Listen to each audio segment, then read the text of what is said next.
We be live. Hello, Durud and Shalom. Welcome back, everybody. The cycle has continued. Yesterday, we told you that the strikes were 4 to 5 times in intensity. Well, today, compared to yesterday, these strikes are 4 to 5 times more in intensity. Hundreds of targets have already been struck on the southern coast of Iran, and we are going to show you guys everything that's happened, along with pictures and images and videos of the strikes that are hit.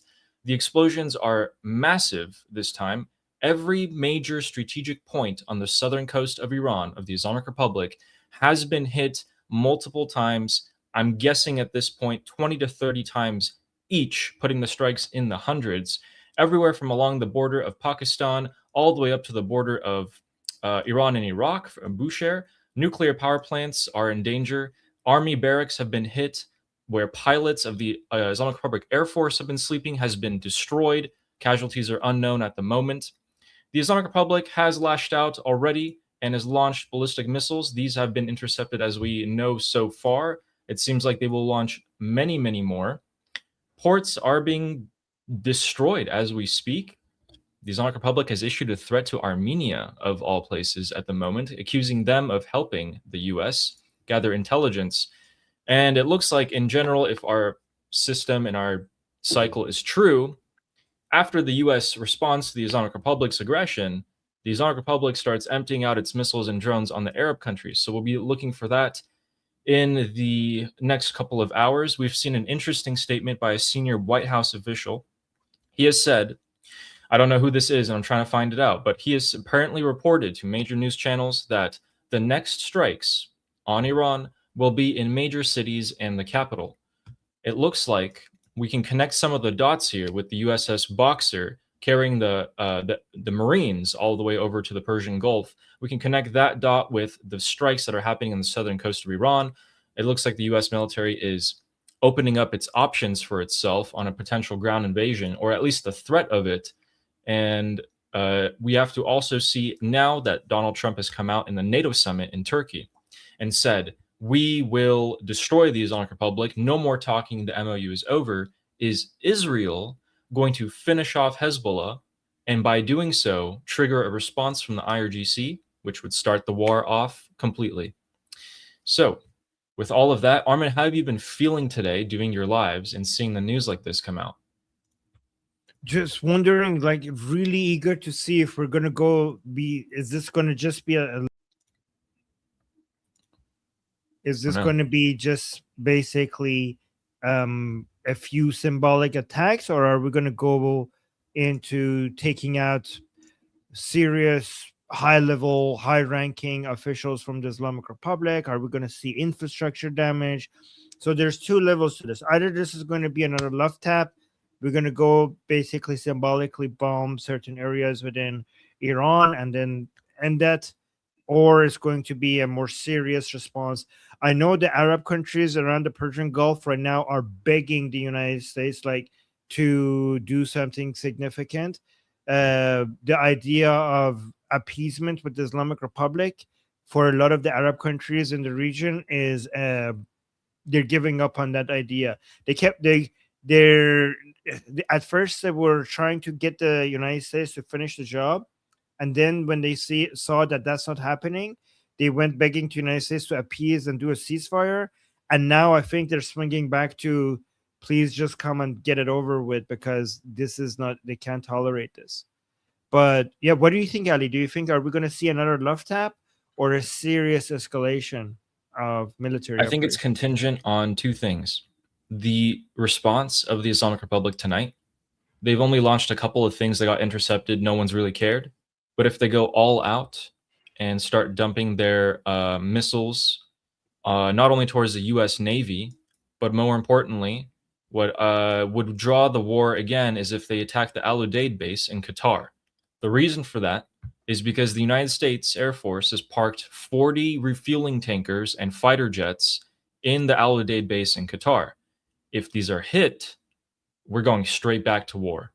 If similarly the base in Prince Sultan Air Base near Riyadh is also hit, that would also warrant us going back to war. Another thing, Hezbollah launching an attack or rockets towards Israel with along with the IRGC launching attacks towards Israel, would also kick off the war again. U.S. casualties kick off the war again. Those are the things that we have to look out for.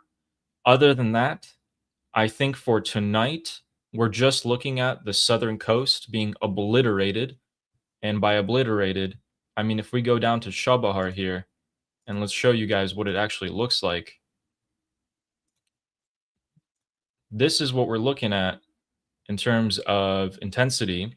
So we can see the explosions happening here and the shockwave hitting this person. There's no audio on this clip, but we'll show you guys more images coming out at the moment.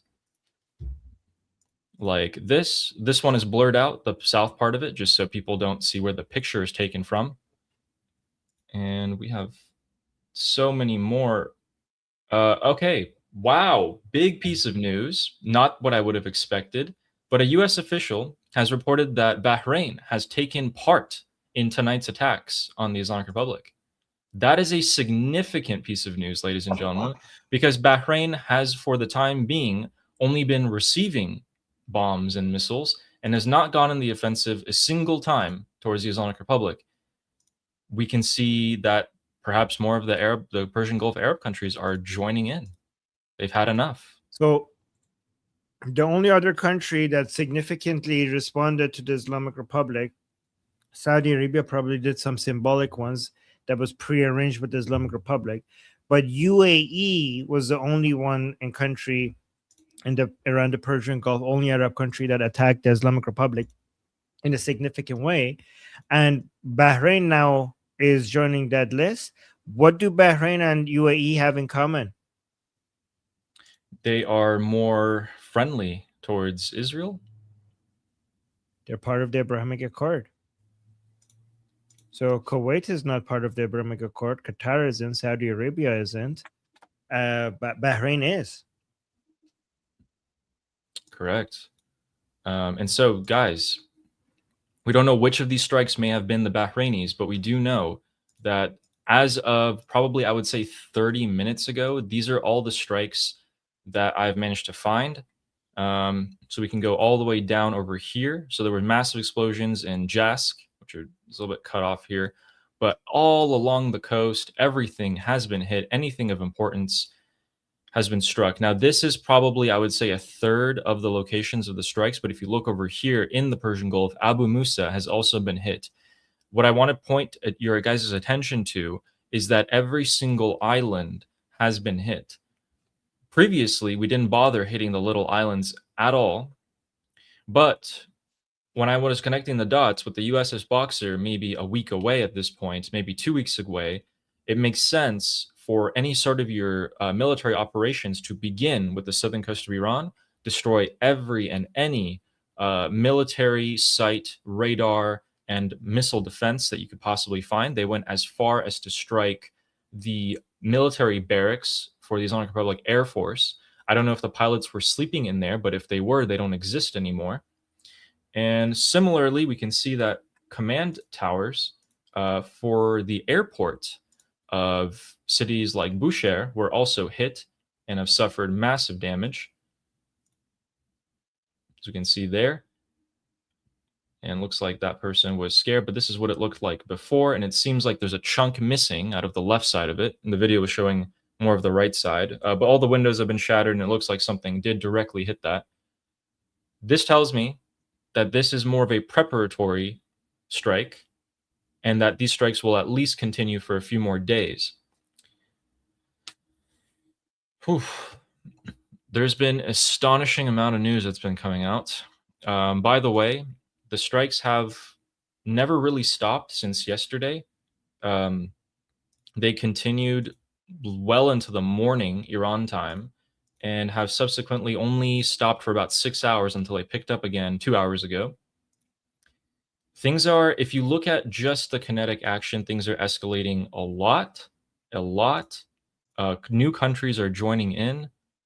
Everything's being prepared for the U.S. military to at least keep its options open. That is what I'm going to say.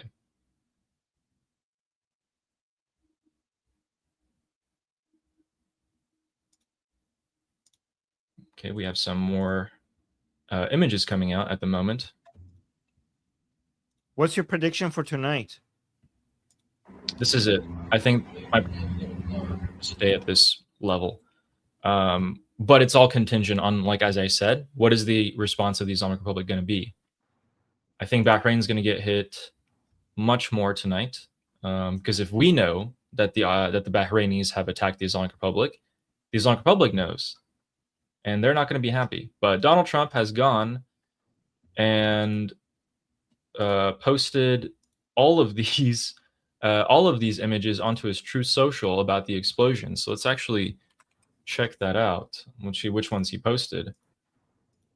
So this is Donald Trump's Truth Social, and Wow. here we are. As of 7 minutes ago, he's posted this. This is Chabahar. It's a port near the Pakistani border of Iran. This is in retribution for yesterday's bombing of ships by Iran. If it happens again, it'll get much worse. That's the first one. Then we have that ad. Oh, yes, the other video I showed of that explosion. What else do we got? Bandar Abbas.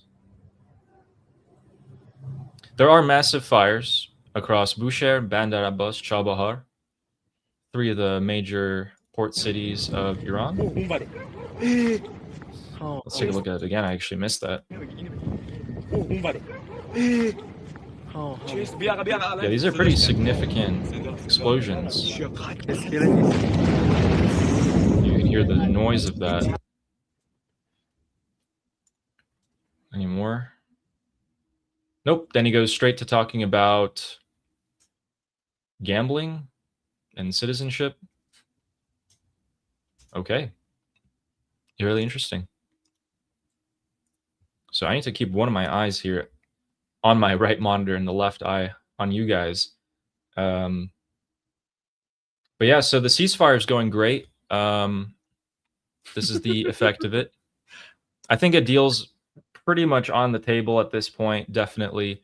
Remember, guys, the Islamic Republic and the U.S. can't even keep a memorandum of understanding, much less start to talk about the nuclear, the ballistic missiles, disarming the proxies. We're never getting to that point, ever.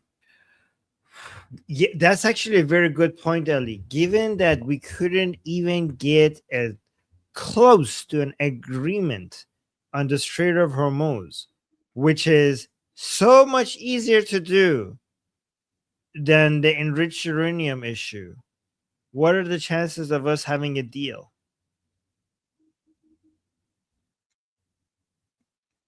Realistically, maybe like 0.01%, I would say.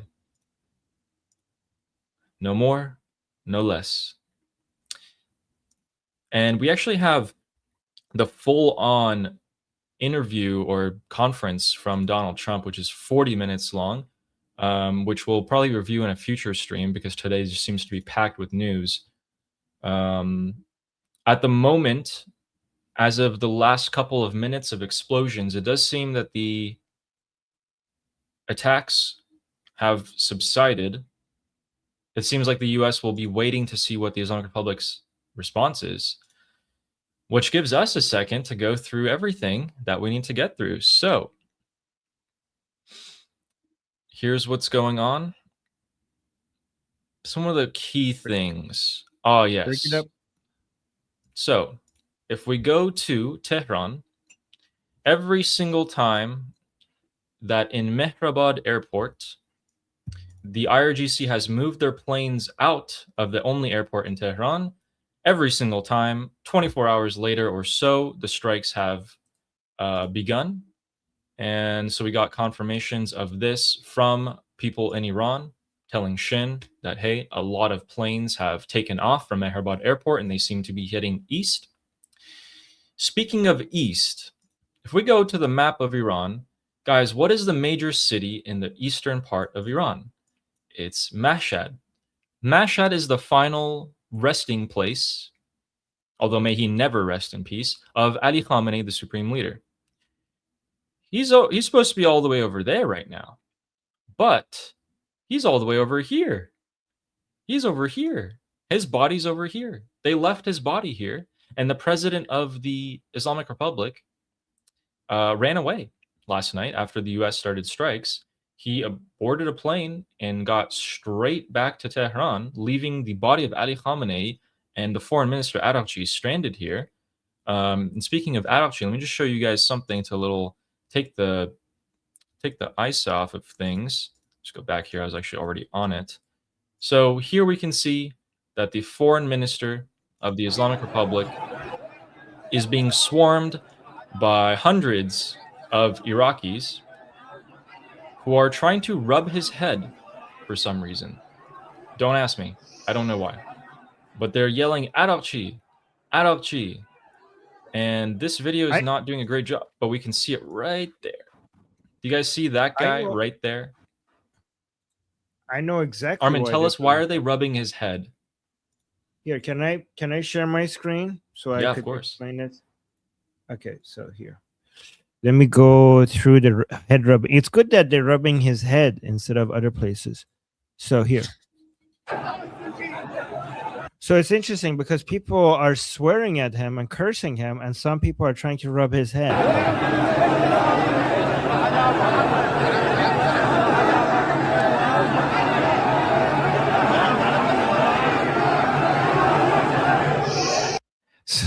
Somebody's saying to mess his hair up. Okay, guys, tell me in the chat who knows what. Somebody saying scalp perverts? No. Wait here.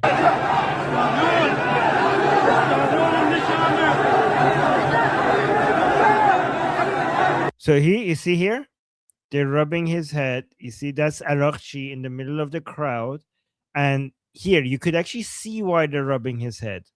Okay, because look at the person that is rubbing his head. Look at what he does. You see that? Did you see that?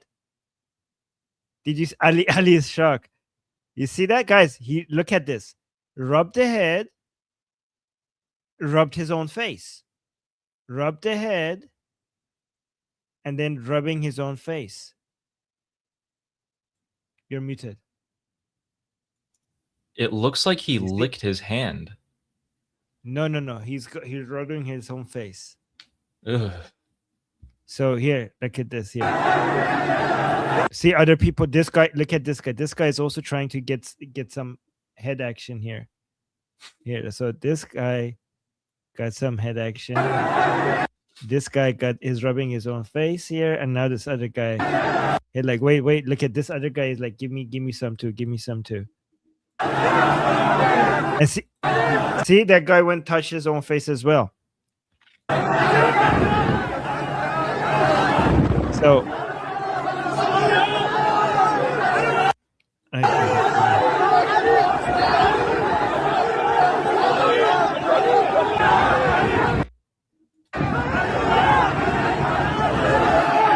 and that's Pezeshkian. If you had to sum up and wait, where? Oh, there he is. That's Pezeshkian. Okay, but he's not getting. He's getting no head action.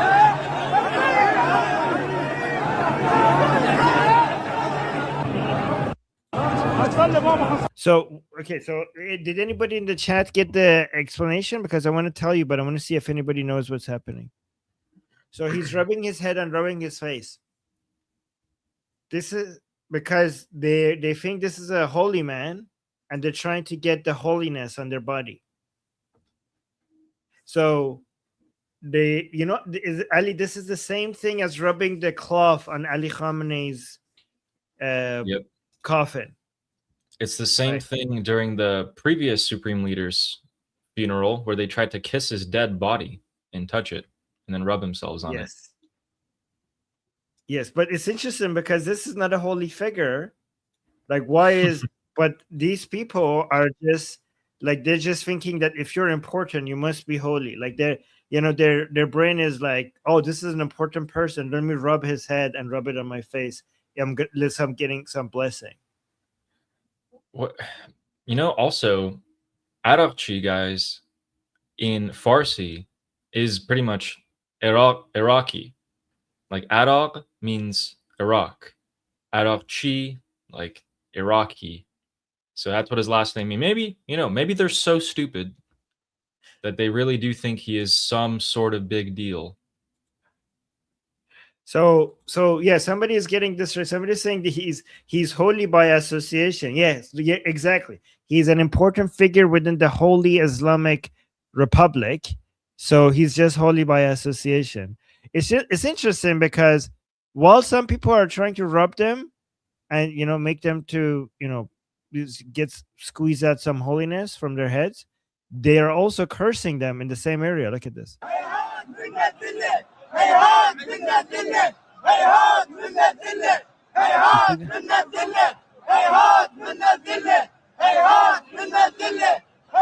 So these are Iraqis saying Hayat min nazallat, basically no to this humiliation. You're humiliating the Islamic world by negotiating with America. So some people are trying to rub them for holiness, some people are cursing them for humiliating the Shia world.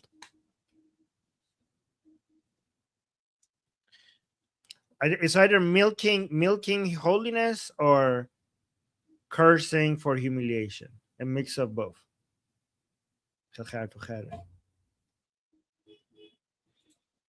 Barbarians. If you have to sum it up in one word, what you're seeing here with them rubbing Arash's head, but also cursing him, one word, what would you say? I think barbarism is basically the best word, the one that you use. Yeah. Barbarians. Okay. Yeah. So looks like the strikes only subsided for about 10-15 minutes because we now have more explosions in Iran Shah. So let me find that for you guys so I can show you where that is. Here we are. Wow. Okay. So Iran Shah is in Sistan Balochistan, which means the southeast of Iran, but it's significantly more inland than the ports of Chabahar and Konarak. So in this area, this lovely little bay that I would actually probably like to visit at some point in my life, looks like a mushroom head. But Chabahar was hit dozens of times, and Konarak here, there's an Air Force barracks here, and that was one that was, well, it doesn't exist anymore. But if you go several hundred kilometers inland, you go to Iran Shah, and this place has just been hit. So maybe the United States took a few minutes here to rearm themselves and is going further inland. This is something we have to be watching out for. In terms of kinetic action, if we go right back into the areas of Piranshah and Mahabad, we have information directly from Kurdish separatist channels that their fighters are currently being pressured by IRGC armored convoys traveling along this road to come and attack their position. So things are kicking off, it seems like, everywhere. I'm really curious to see what Israel is going to do at this time. Are they going to destroy Hezbollah? Are they going to join in on the strikes? Who knows? There are casualties as well. There's casualties from put over here. So there was an IRGC officer that was eliminated last night, along with 8 members of the broader military, unclear which branches they were, in Bandara Mashar, which is along the Kuwaiti border and the Iraqi border over here. We've also got more confirmation that IRGC officers in Bandar Abbas tonight have also been taken out, although it is unclear who it was. Some people are saying that it was a naval commander. That is unclear as of yet. The IRGC themselves haven't confirmed anything. And then the other casualties would be that the army barracks here was blown to smithereens very heavily. So it seems like they are trying to move on to commanders. We have confirmation that Iran Shah was hit, and this is what it looks like. The person reporting this is a POS, but nonetheless, he gets information. And this information, come on, can't it just be bigger? Can I make it? Not really. Oh, man. How can we make that bigger? Nope. Wait. You want me to send you so this Ali, link? what What you need to do is, okay, send it to me. I'll download it. What you need to do is you need to download the Telegram app on your computer. And that way, every time you see this, you could just right click and download the video and just drag it on your browser and shoot the full version. So send it to me. I see. What I can do.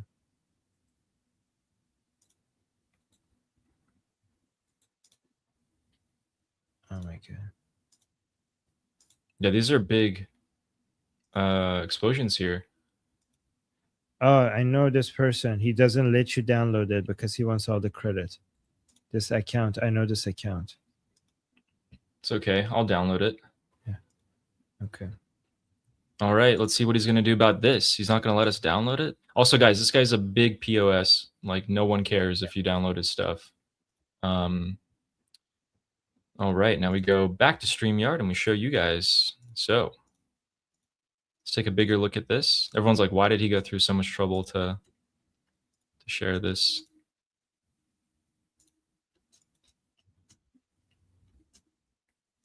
Okay, so those are two massive explosions there in Iran Shah. Again, we're seeing a lot of claims that these are targeted strikes. We can never verify those until afterwards, obviously.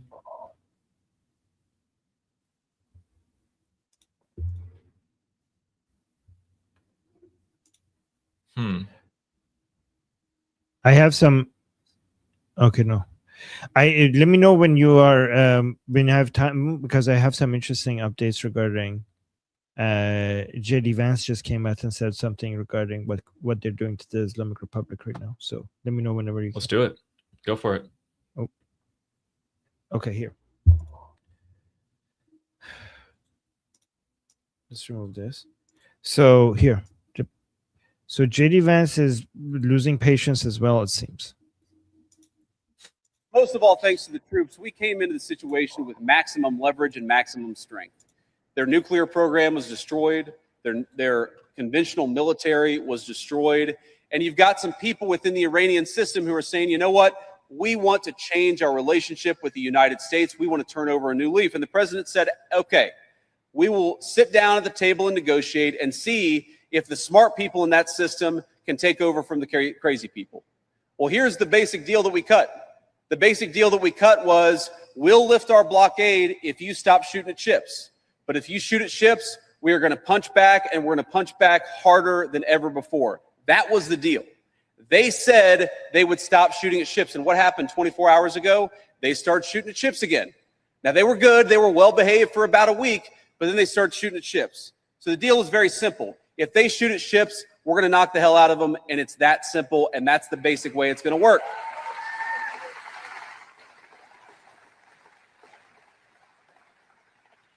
Now, the president maintains a lot of options. I'm obviously not going to tell you exactly what's going to happen tonight, but the president has said to them very simply, the Strait of Hormuz is going to be open. That means oil and gas is going to flow to the American people. That's why we see gas prices starting to come down. That's why we see the oil prices so low, is because the president said that crucial artery through which we ship a lot of the world's energy, that artery has got to remain open.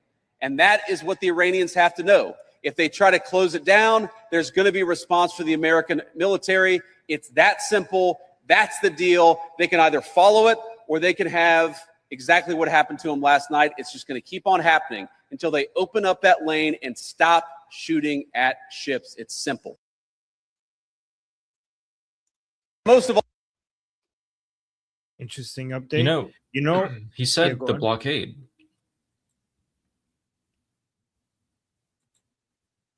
Yes. Okay, continue. So he said the blockade, guys. So keep in mind what CENTCOM posted today is this. They posted this in Farsi and in English.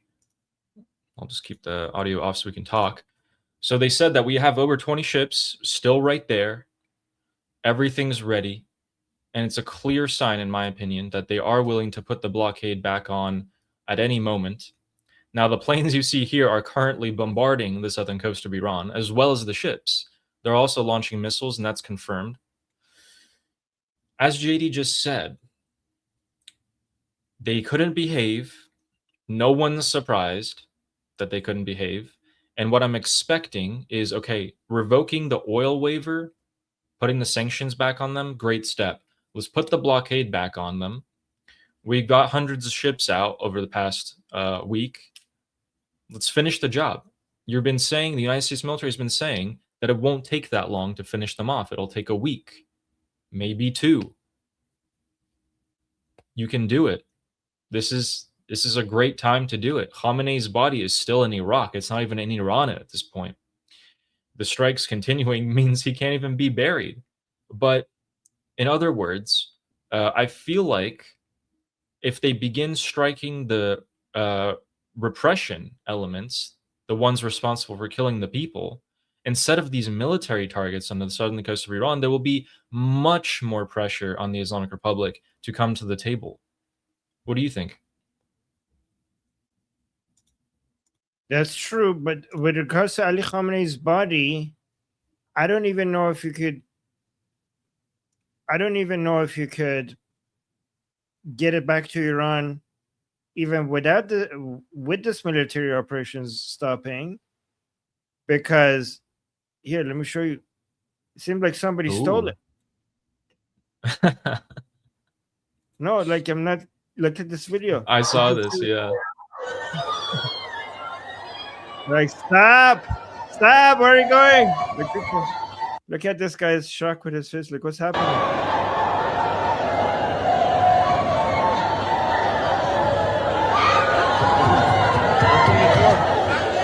my God, they're leaving. They're fighting. What's happening?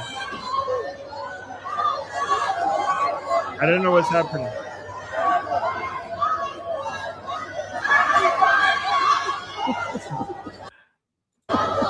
I don't know what's happening. Can you show the beginning? Okay, I don't think that. I don't know if there's. I don't think they're stealing it. The caption says stole Khamenei's coffin in Iraq. I think they might be saving it. I think a lot of people. You can see the woman there like really crying. I think people were doing weird things with it. I think they're saving it. I'm not. The caption says stealing it. But yeah, okay, let's go to the beginning. I know this is not the Ali Khamenei's body, by the way. I think this is the I think this is the too small. I think this is the grandchild. Yeah. Right? That looks like a small coffin. But the caption says Ali Khamenei, and this Arabic thing back down here says Ali Khamenei. I think this is the coffin for the grandchild of Ali Khamenei. But let's look at this.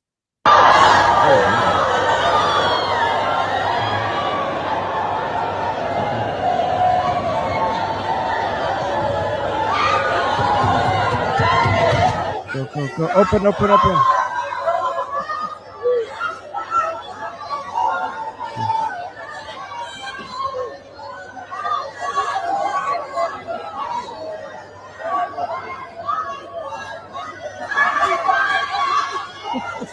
What a SHIT show. What the hell? There's so many jokes that I can make about that, and I think I prefer not to, because none of them are good. Okay. But you guys get it, child coffin, Muslim, yeah. Ew. Oh my God. Okay. Here's the thing. So, can I show you another video? Yes, please. So how Rubio was like looked really upset in the past few days? Okay. I love that. He doesn't look very upset anymore. Maybe good things are about to come. Look at this. Do you think I got to know him.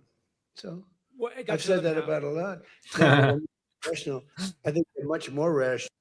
So Neoberg was saying, my favorite politician, Marco Rubio, is happy again, unlike last time Trump spoke about Iran. Something has shifted. So I don't know. Yeah. So guys, in this clip, someone just asked Donald Trump, you used to say that the leaders of Iran were rational like a month ago. What happened? And Donald goes, I got to know him. And Rubio's like, it's like, yeah, I told you. That's like, see, guys, last live stream, somebody was angry with me in the chat saying like, no, Armin, President Trump didn't just realize how bad the Islamic Republic is. He knew it from the very beginning. Oh, really? Oh, really? I said, I think Marco Rubio knew this from the beginning. President Trump is realizing this right now. So, now you see President Trump is admitting it himself. Look, listen to this, that he didn't know, that we knew that you cannot negotiate with these mother tuckers. And President Trump is now learning that we were right about this, that Rubio was right about this. Look at this. Do you think I got to know him? I got to know. I've said that about a lot. Now, when you say rational, I think they're much more rational. Do you think that? Yeah. So you're saying that you said they were rational. Now you're saying that they're cuckoo, but cuckoo bananas. Is like, what happened? What changed? It's like, I got to know them. Yes. Got to know 'em. See? Yes. So somebody's saying BS Armin. BS Armin? President Trump is admitting, he's saying it himself. So no, BSU. There are no we have rational. another round of explosions going on again. So the strikes have officially not stopped. They've been going on for 3 hours now. Whew. Oh man. Wow. Show us. I like that. So right before that, you know what? You're touching on something really good, which is that I think it is much more clear that Donald Trump was genuinely trying to install something like a Delcy Rodriguez in Venezuela with the Islamic Republic. And that person is Ghalibaf, which we've been talking about. He's like the face of the Islamic Republic at the moment. In fact, like, if anyone doesn't know who that is, he's the guy who what's like the most thing, like internationally thing that we can say, because people even show his face, like no one really cares. He's the guy who came to Switzerland. He went to Islamabad. He talked to JD Vance. Wait, look at this. Saying no, sorry, Armin, Trump knew. Okay, then he's lying here. Here, look, I found the full video. No, sorry, Armin, Trump knew. No, Rubio knew. Trump is learning. Can't know everything. Trump is learning. I know you want to think that Trump knows everything, but nobody can know everything. At least Trump, unlike you guys, learns from experience. You guys keep insisting that, no, I'm right, you're wrong, with no explanation. Trump is learning. You are not learning. Trump is smarter than you because you refuse to learn. Trump doesn't refuse to learn. Here's the full context. What changed, and do you think I got to know him? So I've said that about a lot. Now, when you say rational, I think they're much more rational than level 1, level 2. Level 1 is gone, level 2 is gone. This is level 3. I think they are more rational, but based on their actions over the last week or two, they're not doing a service to the people. And I think more than anything else is I got to know them. And I'm not sure I want to make a deal with them. We can play games, but I'm not sure I want to make a deal. Let's just finish the job. See, based on their actions in the past few days, I'm not sure if I want to make a deal with them. So he's saying I learned something new based on their actions in the past few days. Trump looks, learns, adjusts.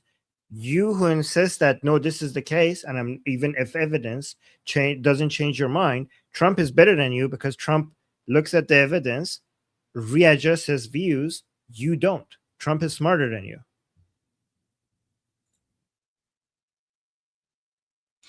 And so the people that we have on here actually at the moment would be a good second to talk about them. So all of these people are in the UK right now. They just touched down, and they actually took the different Air Force One. There's 2 Air Force Ones at the moment, the new one and the old one, they're calling them.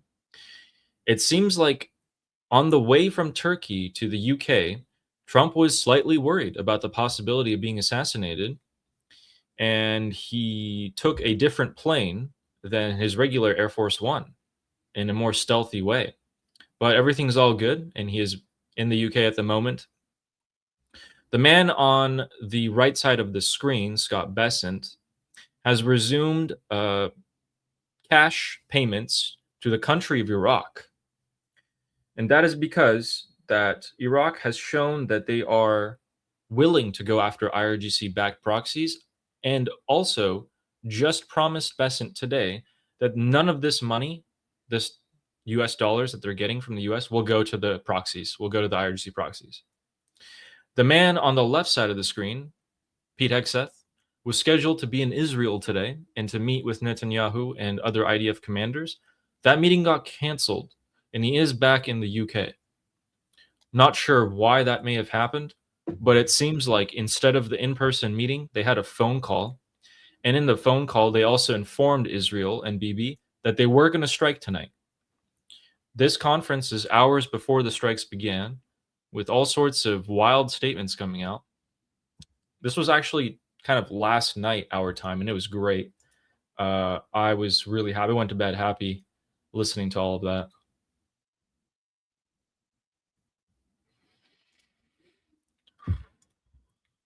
So there's a little bit of before I get into a little bit of a subtle piece of news here, I was wondering, Armin, what you thought about how the way the strikes tonight and last night are clearing things up, along with the language that Donald Trump's saying. For 47 years, they've done this. They've killed 52,000 protesters. He also said that today. We're tired of them. They're cuckoos. They're crazy, this and that. Then the strikes tonight have been the most intense strikes by far since the beginning of the war, of the February 28th war. They're destroying a lot of the key logistical hubs and military ports.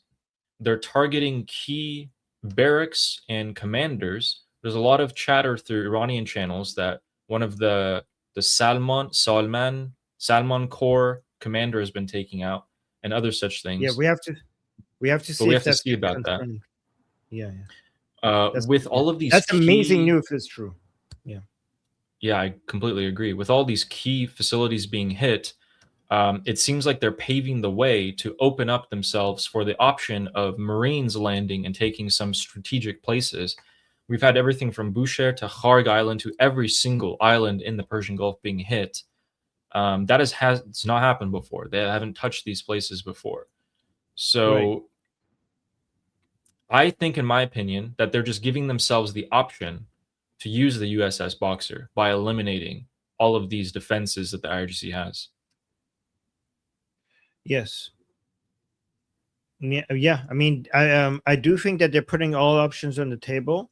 I think that they are not going to make a final decision until they see how the Islamic Republic reacts to all of this. And all of this talk, all of this aggressive talk might actually turn into like significant military operations, including taking Khark Island, for example, or some other taking over of, cities or islands in southern Iran by the Marines and USS Boxer.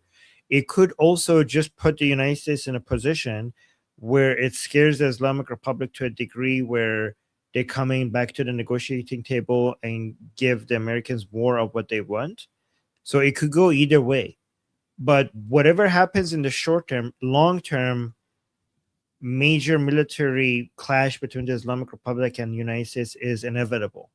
There is no stopping this, right? So this is what you guys. A lot of people get frustrated that President Trump keeps stopping and going, stopping the military operations. But President Trump started something that no other president has done before. And when you start that, you cannot unstart that. And that is responding to the Islamic Republic's aggressions to the United States and the rest of the world, right? So, I know we have our criticism for President Trump, but it is true that President Trump is the only U.S. president that started this. The Islamic Republic has already waged war, declared war against the United States for 47 years. And not a single president in the United States did anything about it until President Trump. And once this response starts, we're going to have up days, we're going to have down days. We're going to have escalation, we're going to have de-escalation. But we're not going to go back to the same old. The fundamentals are so at odds with each other. This is a can of worms that once you open it, you cannot undo it, which is good because we had to. This should have been done earlier. And this military conflict between the United States and the Islamic Republic will continue. And the only thing that will stop it is the fall of the Islamic Republic. There is no deal. There is no MOU. There is no negotiation. There is no paper that you could sign that will stop this. The only thing that will eventually stop this is the fall of the Islamic Republic. So it could happen sooner or it could happen later. We could have down days, we could have up days, we could have de-escalation days or major escalation days. But let me tell you something, Ellie. After Operation Midnight Hammer, people were asking, is this over? And we said, it can't be over. There's another one coming, right? There's another one coming. And then it came. Operation Epic Fury happened. Now, after Operation Epic Fury ended, people are asking, did it end?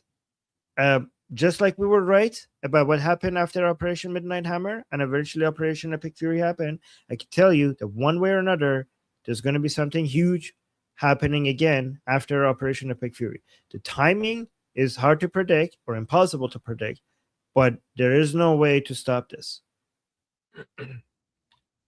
Yeah, let's run through why it's so good for the United States to get rid of the Islamic Republic. And real quick, I'm going to point out that this was during the NATO summit in Turkey. And we're going to go through what Armin was just talking about here.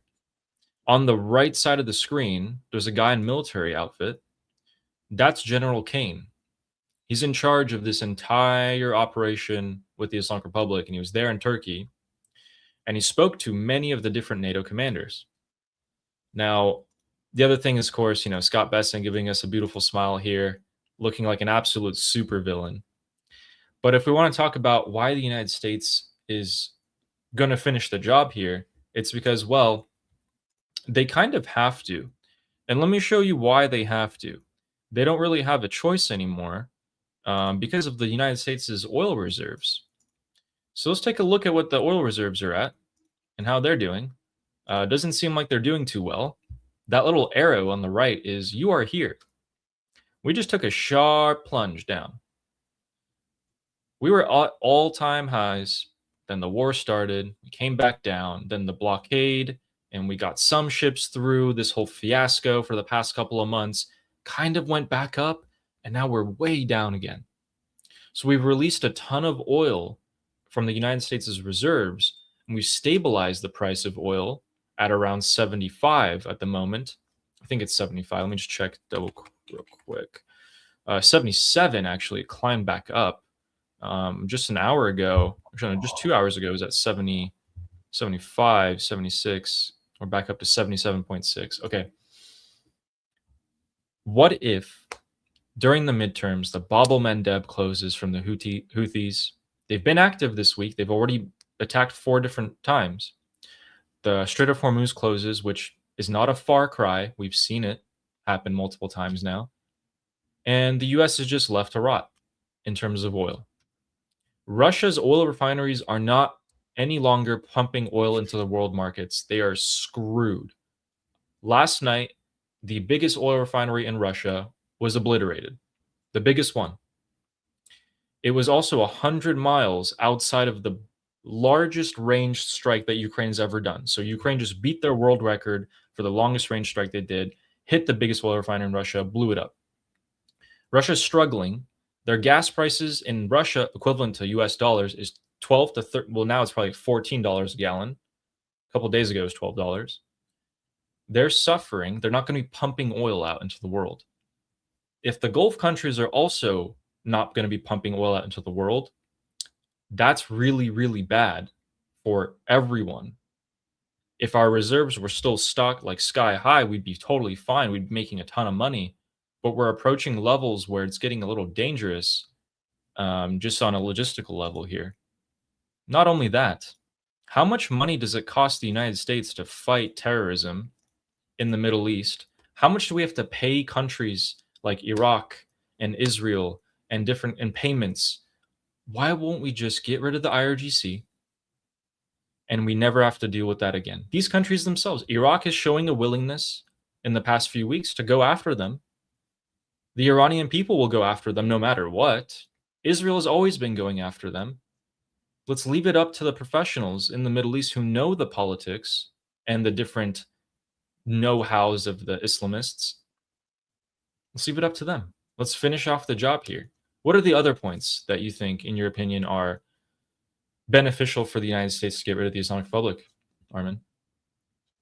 With regards to the oil reserves, isn't it like operationally is bad that we are at such low oil reserves levels, but financially, Correct. hasn't it been amazing for the United States selling Correct. their oil reserves at high prices and now buying it back at low?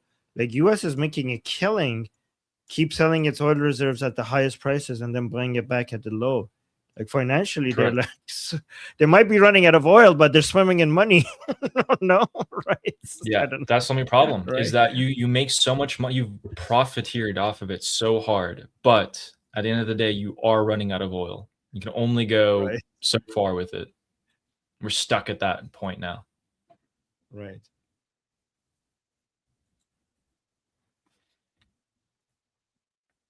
Okay. Wait, can I show you something? Yeah, of course. Here. Okay. This is interesting. So you know Mohsen Rezai, right? Yeah. He's been saying a lot So of things. guys, Mohsen Rezai, which is used to be a huge IRGC leader. Khamenei eventually got rid of him because he doesn't like it. But now with the death of Ali Khamenei, he's now the military advisor of the Beit Rahbari. So he's supposed to, if Mujtaba, which nobody knows if he's dead or alive, he's supposed to be right now the main advisor to Mujtaba Khamenei on all things military. The number one, if you look at the boom boom sheet, it's interesting because Ali Khamenei hated him. That's why they put him, they removed all of his position from him. But as soon as Ali Khamenei died, the office of the Supreme Leadership brought him into the Supreme Leadership office, the Beit Rahbari, and they made Mohsen Rezai the military advisor to the Supreme Leader, which is like a really high rank, right? He was. Can you give us just the on crazy TV. stats about this guy? The crazy facts about him? So he killed his own son. He ran for president once, and his solution for fixing Iran's economy was to arrest all dual citizens in Iran who are American and Iranian, and asking United States for money for releasing them as a way to fix Iran's economy. So that was his campaign promise for fixing Iran's economy. He's a Which shows how He's a psychopath. right. So yeah, my God. But now he was on TV, on state TV, by the Islamic Republic. So let me just play what he says here. این من تقاضا میکنم از دوستانی که مخالف مذاکرات هستن صبر و حوصله بکنن. این مذاکرات خود آمریکایی‌ها از بین میبرن. این اصلا اون نمیذارن این به نتیجه برسه. کما اینکه الان میبینیم. So he's saying so he's talking to all the pro-regime Iranians who are so tired of the negotiations and so tired of the MOU and want to go back to war. He's saying, don't worry, have patience, guys, have patience. The Americans themselves are going to violate the ceasefire and we're going to go back to war. So he's saying, even don't worry about our side not going back to war. The Americans will bring us. I mean, he's not wrong. He's not wrong. It's like he's like, you want war? The Americans will bring us war. Don't worry, it's gonna happen. So can you go? Yeah, go on. Sorry, can you go to like 14 seconds in? Just like where it shows his face close up. Oh, yeah. I just want people look, guys, look at this. Okay. This guy has killed his own son, and he's said all these crazy things, but he looks like someone. If anyone has a guess at who I'm thinking, what does he look like? Has anyone watched Sesame Street? I used to, but I don't remember the characters. Guys, doesn't he look like this? This guy? Right here? I think so. Does he? Okay. He doesn't have a nose though, that guy. Okay. Grover. No, the Count. Yeah, the Count. More like he looks more like the Count. True. Yes. Can I share something with you? And you know how people say, Armin, you're good at understanding the Durka jihadi people and what they do. Like you're good at explaining them. they did something that I can't explain. I don't understand. So I need your help. Okay. So guys, every time these jihadi Derka people do something, you know, people are like, that's so stupid. Why are they doing that? And then I come and explaining to you the theology, the beliefs, the traditions, the reason why they do these crazy things, what they're thinking about it. But today, I saw something. I'm like, what? What? Okay. Okay. What is this? I don't even know which part of Shia Islam is this. So I need you guys to help me understand, you know, Durkha insanity in this next video. And I don't even know if you're guys gonna catch it. So the video that I'm about to show you is the truck that holds Ali Khamenei's body. Okay, and it's gonna go by here. So it's gonna go down here, right? And I saw something that I was just, yeah, this is why. Okay, so watch this, Ali. See if you catch it. If you don't catch it, I will play it again.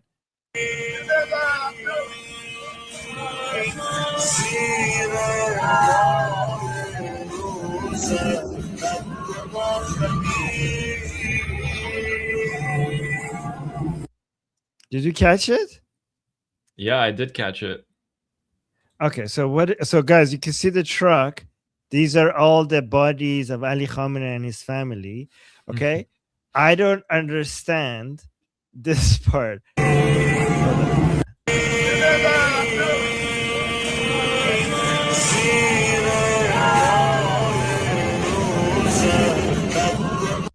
Right there. What is right there? Look at that. What is this guy doing here? What is guys? This is the truck with Ali Khamenei's body. Why did they tie a man? Did they tie a man to the front of the truck? What is this? Is this like Mad Max? This is like Mad Max. What is it is? Like, it's exactly like Mad this. Max. Yeah, like Fine Stress is saying, "Oh my god, I didn't even see him." Yeah. No, where'd he go? Why? There he is. I knew you guys. Oh my god, yeah. Wait, but why? But why? Somebody like this is Ali Khamenei's body in the truck. Why do you have this guy tied to the front? What is this? I don't know. I don't know. Maybe not enough people died at the funeral. Can somebody explain this to me? I don't get it. Like, I've been following these people all my life, and I don't know. Is there a hadith for this? Somebody help me out here, guys. Help me out here. I've been giving you a lot of information. Can somebody give me some information? I can't help you with that. No? What the hell? Again, does it? I always say this, but Islam goes after or goes against every natural instinct of a human being. Oh my god. And it never fails to surprise me.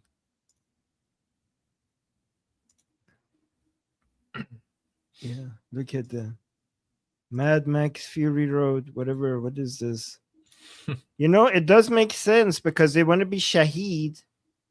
You know, Shaheed is so martyr in Islam is Shaheed.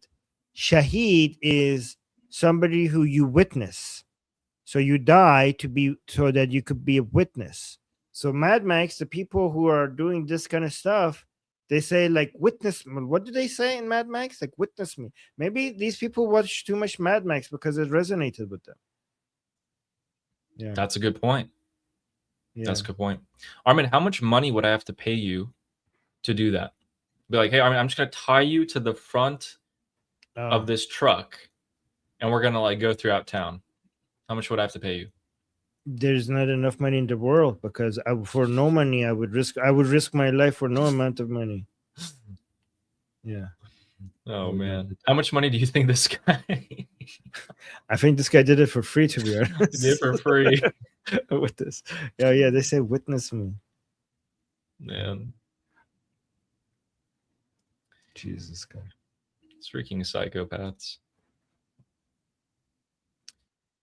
So, there's a subtle hint of some sort of signaling here, which is that this United Kingdom operated mine ship that has been operating or been actually sitting off the coast of Oman here. So I'll show you guys where that is.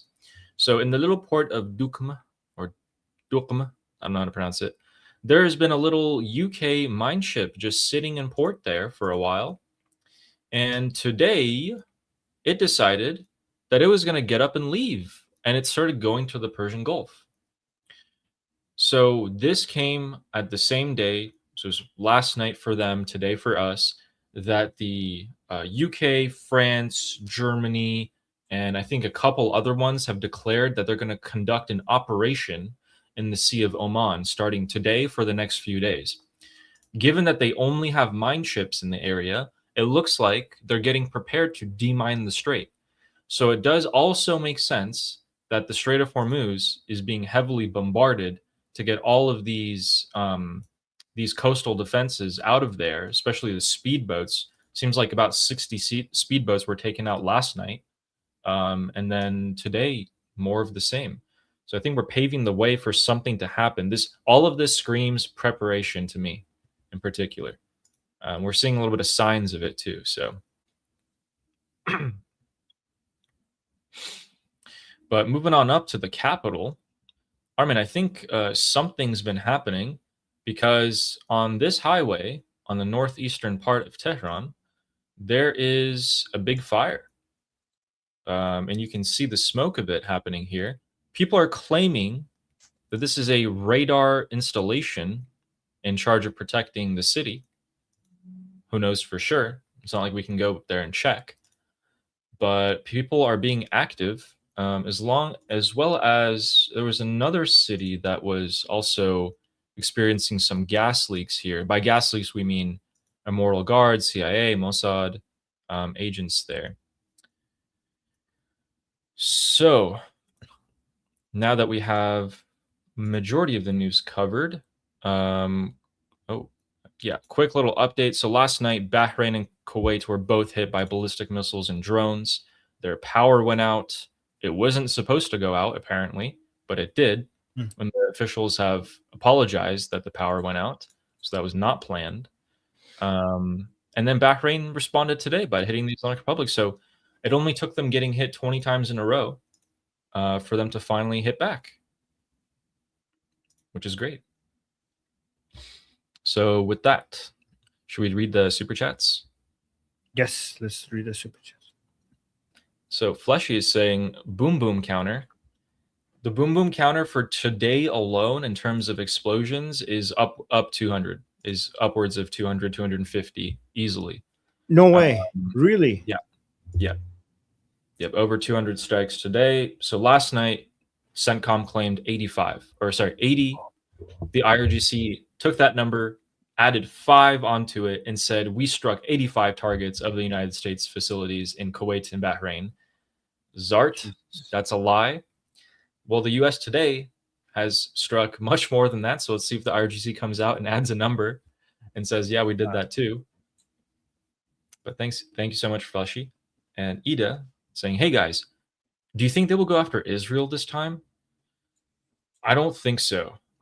I don't think so until unless Israel. Okay, so listen, Israel has nothing not meaningfully anymore. Yeah. Israel now has nothing stopping it. They were told by the U.S. to stop hitting Hezbollah so hard because they wanted to talk.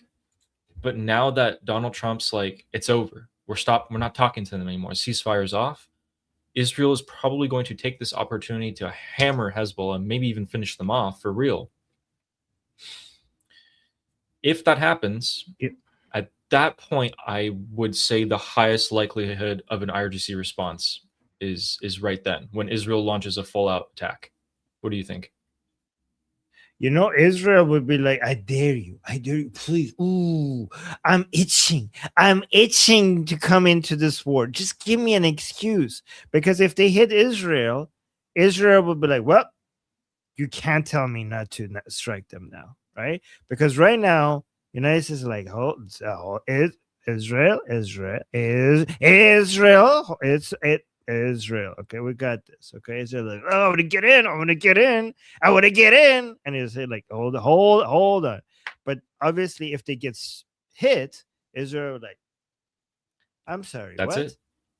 You can't hold me back. So Israel's like, dude, just give me something. Just give me any reason. Islamic Republic, I dare you. I double dare you. Please, get me in. Let me in. So yeah, I think the Islamic Republic, if they do that, that's really stupid because they're basically opening the gates to Israel coming in and I don't know, making quotelets out of these people. At some point, we should make a tier list of the stupidest things that the Islamic Republic has done in the past 6 months. I think striking the 3 ships yesterday is probably in like the top 5 stupidest things that they've done. Striking Israel would be top 5 as well. So that'd be a bad idea. Tap me in, please. Yes. Yes, exactly. So yeah, thank you, Ida. Thank you. Also, Israel already has an operation plan. They already picked their targets to strike in Tehran, which means, guys, they're saying that around the funeral. So that means that they picked some people. To destroy. And Amir gifting 5 Liberty Politics memberships. Thank you very much. Appreciate that. And Fleshy Interloper saying this is already beyond a love tap. It is true. It's just it's a very, very strong love tap. I would say breaking the boundaries here. I would just like to see the real, like if you hit Tehran, if you hit the capital city, and if you went after these ballistic missile launchers, like the sites, and closed the tunnels again, I'd be like, okay, that's way more than a left tap. We're doing great.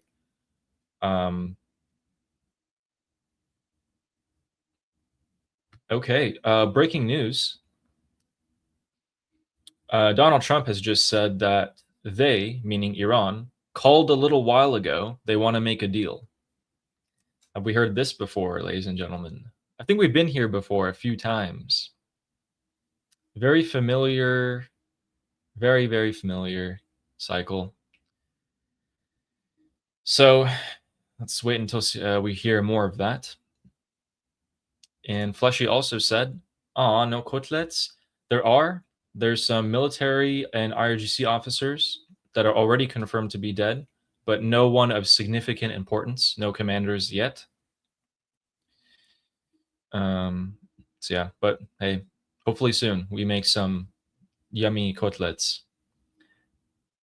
Mr. Ed is saying follow Max. You know, Fleshy, we haven't had quotelets for a long time. Like yeah. So yeah, for sure. And Mr. Ed said, follow Max Afterburner. It's a must. He's an ex-fighter pilot and has the real dirt on what's really going on. Fighting in the mountains and electronic warfare on the way. He posted 6 hours ago. Yeah, we really also say most of the things that he says, except he has a bigger focus on the air component of it, of all the planes and what they're capable of. And I've listened to him over the past few months quite a lot to get info on what the different planes, like the Sentries, the E-3 Sentries, the radar planes, the fighter jets, what are their capabilities, and trying to get a better gauge on that. So yeah, that's a great suggestion. Thank you. Great advice. And Jedi is saying Zahuk followers to the Iraqis who are trying to rub the foreign minister of the Islamic Republic's head and then rub themselves on the face. It's disgusting. I mean, that guy's sweating. It's hot in there. Just imagining you don't even know who these people are. They're just rubbing their unwashed hands all over your face. It's just. Well, speaking of rubbing heads, he at the funeral, you know this guy? This is Ali Khamenei's, eldest son. Yes, oldest son. And his head was rubbed at the funeral. I mean, look at this here. God.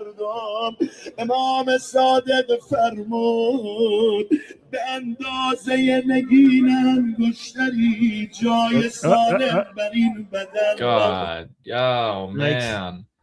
So somebody just like came in and just feel like, give me some of that holy. Look at that. Give me some of that holiness. Do not don't hold back. Give me that holiness.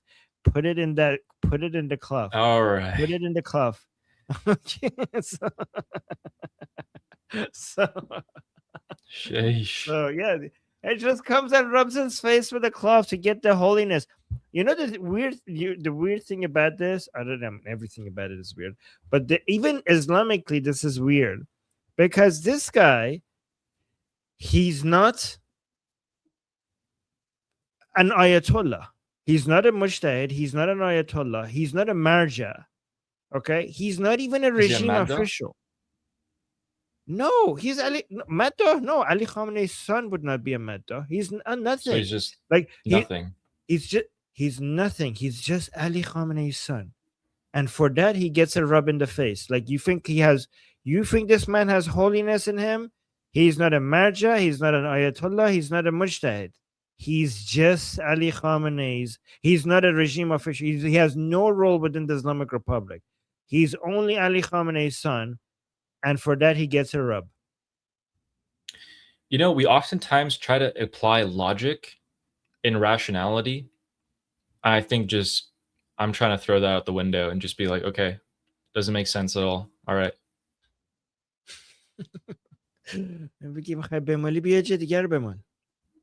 Never mind. Anyways.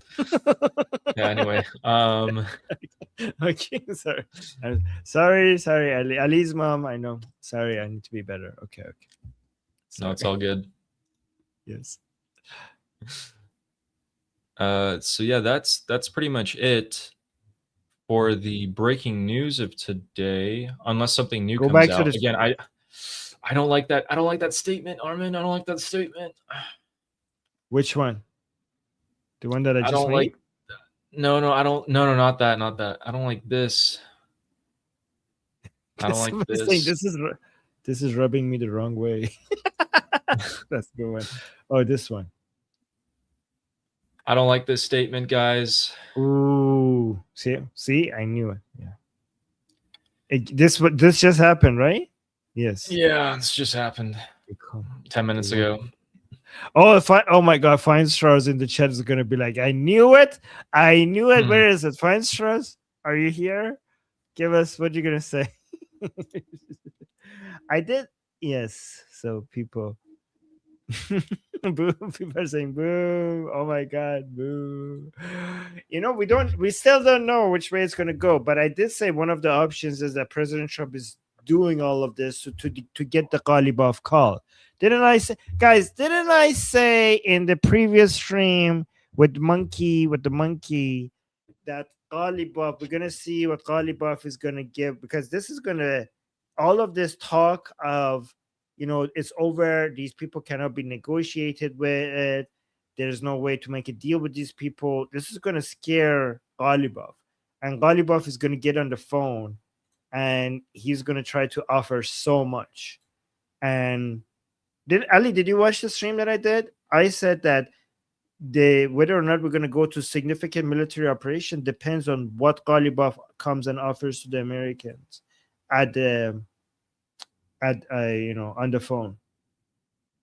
No, I actually didn't listen to that. I was talking to the Iranians in the Discord group, but can you summarize it? Oh, no, I did. I just did. That was it, basically. Okay. Yeah. So, for those of you who don't know, it is a good negotiating tactic to come and say, like, yep, it's over. We're gonna go and F these people up, get your infrastructure ready. We're gonna blow them up. Every time President Trump does that, the Islamic Republic gets on the table and he's like, please, no. Here, we give you this, we give you this, we give you this. Right? So again, we still don't know. This could also be a show. This could also, well, you know, when President Trump came out and said the deal. No, I remember in the group call I told you this. I said this could be just a game for President Trump to pressure the Islamic Republic to give in. So when President Trump came out and said that, yeah, I'm gonna, it's over, ceasefire is over, I told you it doesn't necessarily mean that the ceasefire and the negotiations are over. But I will also say this now. Now that President Trump is saying they want to make a deal, it doesn't mean that they're going to negotiate. This could also be a way for President Trump to catch them off guard and hit them harder. So when President Trump says the ceasefire is over, it doesn't necessarily mean the ceasefire is over. Okay.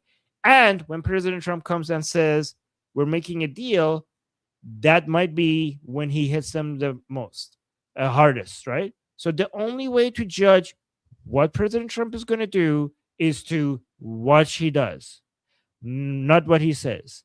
What he says could be serious, or it could also be just mind games, right?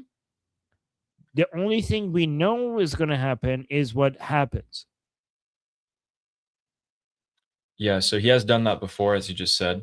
And he's also done the opposite. So you're right. We have to see what happens here.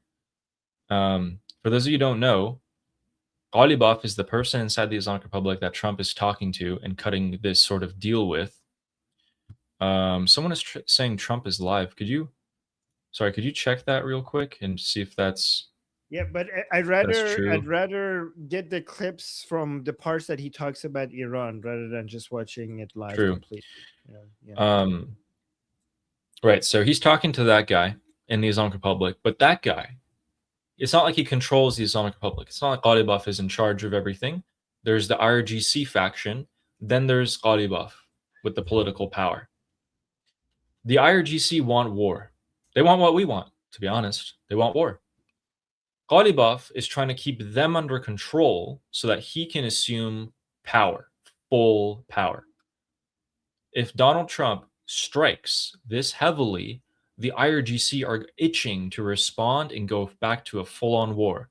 Ghalibaf's job is made harder by having to keep the IRGC under control.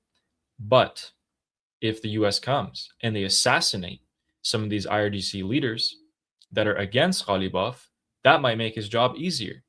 I think we're still seeing the start of the operation. I think it'll continue on for a little bit longer, which would make complete sense, unless the hundreds of strikes that they've done tonight really did take care of all the coastal defenses, which I'm not too sure about. So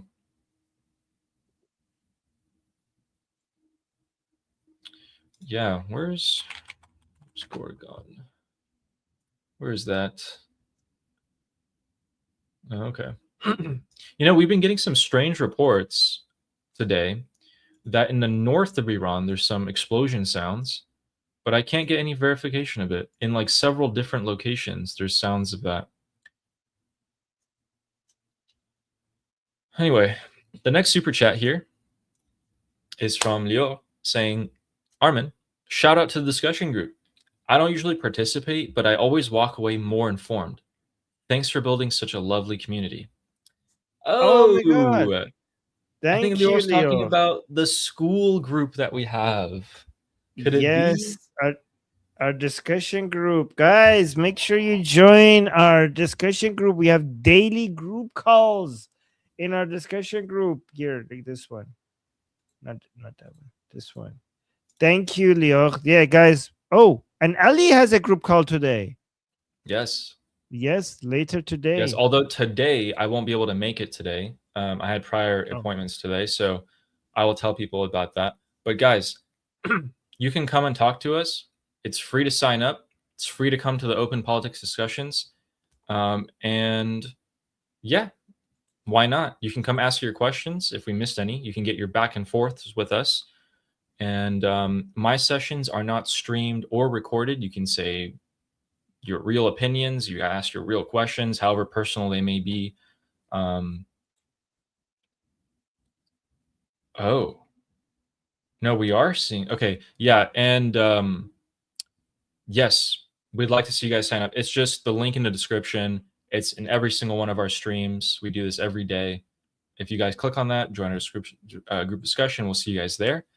And with that, thank you so much, Leo, for giving us the opportunity to promote that. I think she knows. I think she knows what she's doing. Thank you, Leo. So with that, we have a bit of breaking news here. Breaking news. Yeah. Okay. No, go ahead. Breaking news. So, according to Ilya Hashemi, which is another type of Vahid online figure, just not as credible as he is reporting that there are sounds of explosions in Gorgan. Gorgan is north of Iran. Gorgan is here. That's Gorgan right there. Let me just put a point on there. Boom. Look where that is. That's all the way up there. All that's left is for Vahid Online or someone else to confirm that. Because Ilya doing it is a big deal. He's not a nobody. But that's very interesting. I don't know what possibly could be happening here. It's very interesting. But yeah, that's a quick little news flash, and we'll follow that. Noah, the Persian American, is saying, is the casket cardboard? It seems light by the way they were running. Yeah, that was a child's coffin. It was a small one. I don't know why they were running with it in such a hurry. It makes no sense. Someone's chasing after them, being like, no, don't bring it away. And like security's physically pulling him away. I don't know what the story is there. Maybe one day we'll find out. But yeah, there's no body. Ali Khamenei's body was thoroughly destroyed by the United States and Israel. There's nothing left. Thank you, Noah. And Fleshy saying, what is this weirdness with the coffin? Your guess is just as good as mine. It's idolatry. It's Shia nonsense. It's Shia's obsessions with dead bodies.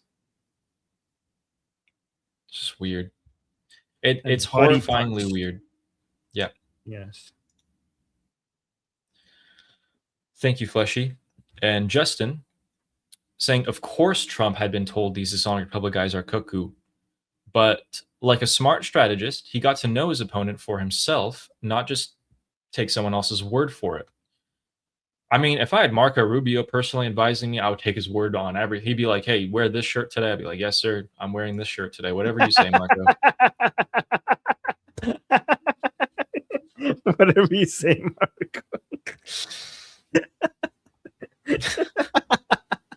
Okay. Wow, guys, Ali's love for Marco is at another level. Whatever you say, Marco. Okay. Oh wow. Okay.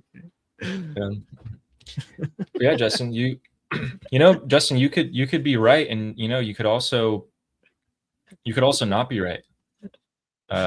It's I oftentimes wish I was in Donald Trump's head. Oftentimes. But I do agree that President Trump learns as he goes, and he observes. He does learn. Tries. Yeah, for sure. I mean, yeah, he adjusts. So I agree with that. What Justin is saying. I mean, I've followed President Trump since before he became president. I used to watch Apprentice all the time. Like he has an opinion. He gets an experience, and then he changes opinions based on his experience, which is the right thing to do. That's great. As a scientist, I am very much a proponent of that.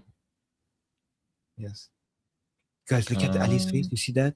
That's when he sees interesting news. Yeah, so apparently he is talking. Donald Trump is talking right now in some sort of interview or whatever, but he's saying that I am the number one target by the Islamic Republic before anyone else. So maybe that's why he took the old Air Force One that had greater defense capabilities on his way back to the UK from Turkey today. And he has also said that the Islamic Republic has targeted 3 ships, not 2, and any future attack we will respond to with much greater force. And then he's saying his usual stuff. So we already achieved a huge military victory. It has very little capability left. We've heard that before. Okay. Yeah. Thanks, Justin, for the super chat. And Nechma said, Trump switched from the new Qatari Air Force One to his old American Air Force plane. I cannot possibly imagine why. Yeah, probably security reasons. Yeah, I would imagine. Oh, interesting. Yeah. So he said that he is the #1 person on the Islamic Republic's kill list. Then he took a different Air Force One than he normally does, or has been, and he's been saying it again. So it looks like some sort of information got to him today or yesterday that he is being actively targeted by the Islamic Republic. And the Islamic Republic knew that Trump would be in Turkey from over a month ago. So I wouldn't be surprised if some plot was foiled and that reached his ears. Thank you, Nechma. And Fleshy is saying, if the Marines land barefoot, is that still boots on the ground? That's a horrific image, because right now it's like 120 degrees in the south of Iran's beaches, and landing without boots would you'd probably be stuck to the beach. Honestly. Yeah. That's Fleshy, that's amazing. Feet on the ground. Feet on the ground. Thank you, Fleshy. And Don B is saying Iran's nuclear power plants hit. So the Bushehr power plant has been hit. It's been hit before, but this power plant is a facility, like multiple buildings. The buildings that are not going to cause radioactive meltdowns have been hit. Yeah. And Justin is saying, yes, Armin, I call it, we've passed the event horizon. So we're at a point of no return, apparently. Yes. But this is basically when Trump went on to responding to the Islamic Republic. Now we have to go all the way. There is no going back to normal. There's no going back to the Cold War with the Islamic Republic. The Islamic Republic declared war against the United States. Once finally we get a president that responds to that, then we're gonna be in this phase for as long as it takes until the Islamic Republic falls. That's a good way of describing it. We've passed the event horizon. Good one. Yeah. Thank you, Justin. And Ace is saying, Armin, I was basing my opinion about Trump knew they are cuckoo liars on the hostage crisis and Soleimani, October 7th and January 8th and 9th. Love you both. Love you too. Well, of course, Trump, of course Trump knew these people are cuckoo. He knows it. Like, he knew it since the 80s. We have videos of President Trump. We played videos of President Trump talking about these people being cuckoo bananas from a long time ago, right? But I also think that President Trump had the impression that even with the most crazy people, you could make a deal. But these people on a completely different level. Also, I think President Trump was also under the impression that we killed their crazy people, and now these people who are left are less crazy, or are easier to deal with. That's what his impression was.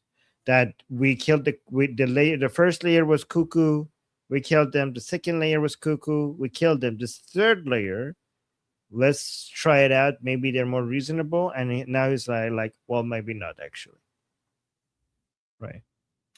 And to back that up, right now, so he apparently these audio clips. But Ace, I agree with you. Yeah, thank you, Ace. Apparently these clips and these statements are coming out from Donald Trump being on Air Force One, and Al Jazeera is reporting that Trump just said, I doubt the seriousness of Iran in reaching an agreement, and I do not trust that they will adhere to any deal in the future. That's what we have been saying.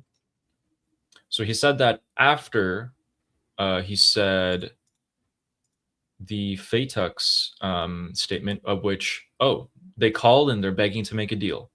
So he said, Iran just called, they're begging to make a deal. Then he said, I don't think they'll adhere to any deal in the future. That's so good. This is different from before. Yes. Right? He actually hasn't said that. Usually he says there's no hope with these people, and then it's like, actually, guys, they called me, they're giving me anything.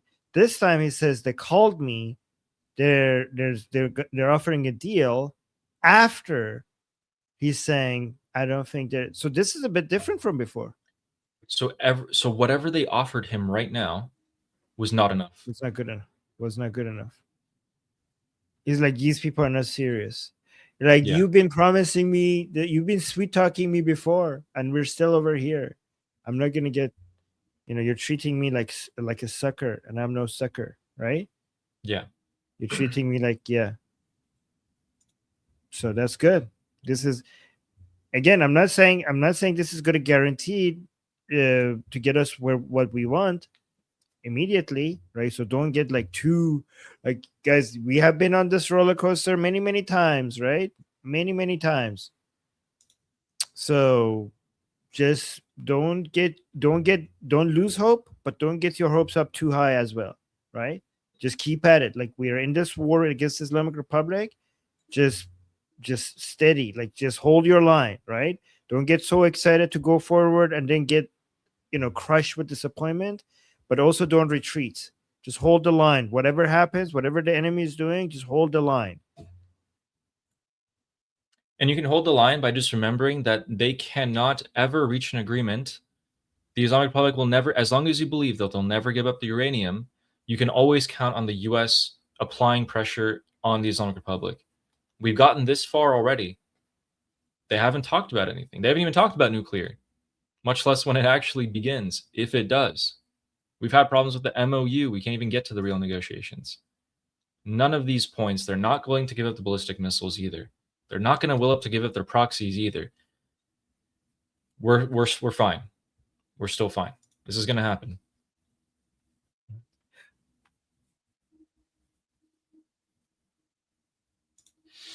So, thank you, Ace. And Ida is saying, well, thank you.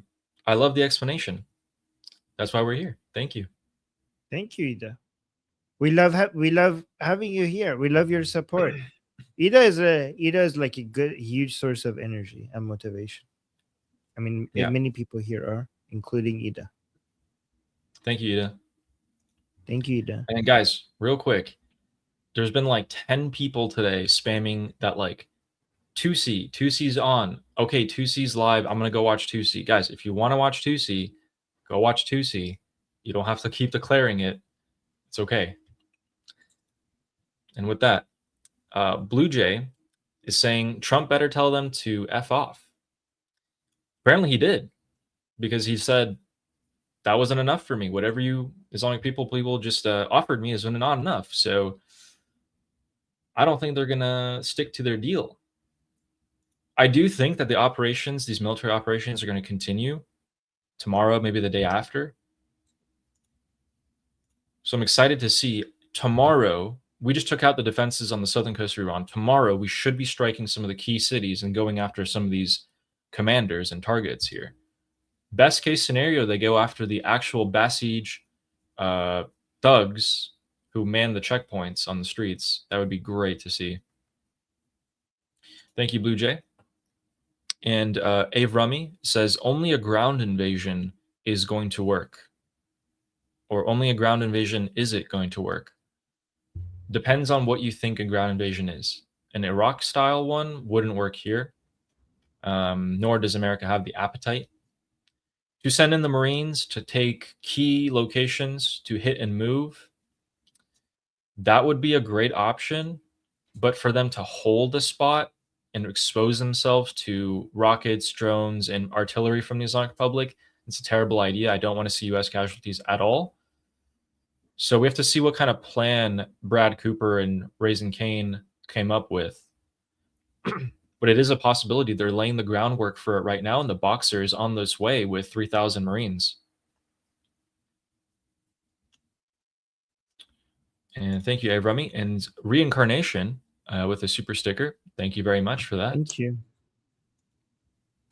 RG Rappaport. Can we go back to this one? Only a grand invasion is going to work. I don't think that's the only thing that's going to work. One thing that, by the way, thank you for the super chat.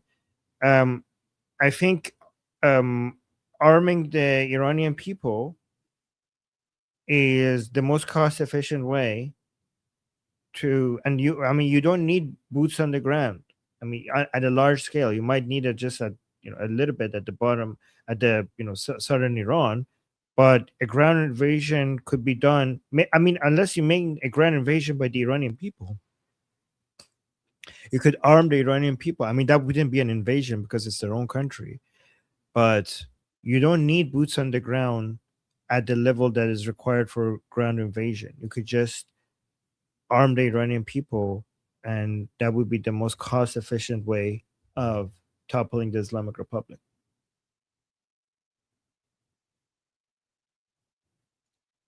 Yeah, thank you for that. And RG Rappaport was saying, Armin, great podcast with Haviv. Check out School of War podcast. Thank you. Let me actually thank you for saying that. So, guys, I was on Ask Haviv Anything. It was a really good show. I really enjoyed the conversation that I had with Haviv. So I'll put a link to here, this one. It was this one. I think it was one of my best interviews. I'm not sure. You guys could go watch it and let me know how it was. I'll put the link in the chat to that interview. Go watch it and let me know what you think. Wait.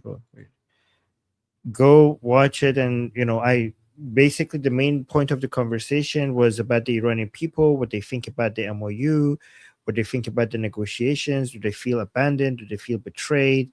Are they going to do another uprising? Why haven't they done an uprising? A lot of skepticism. About Princess of Pahlavi.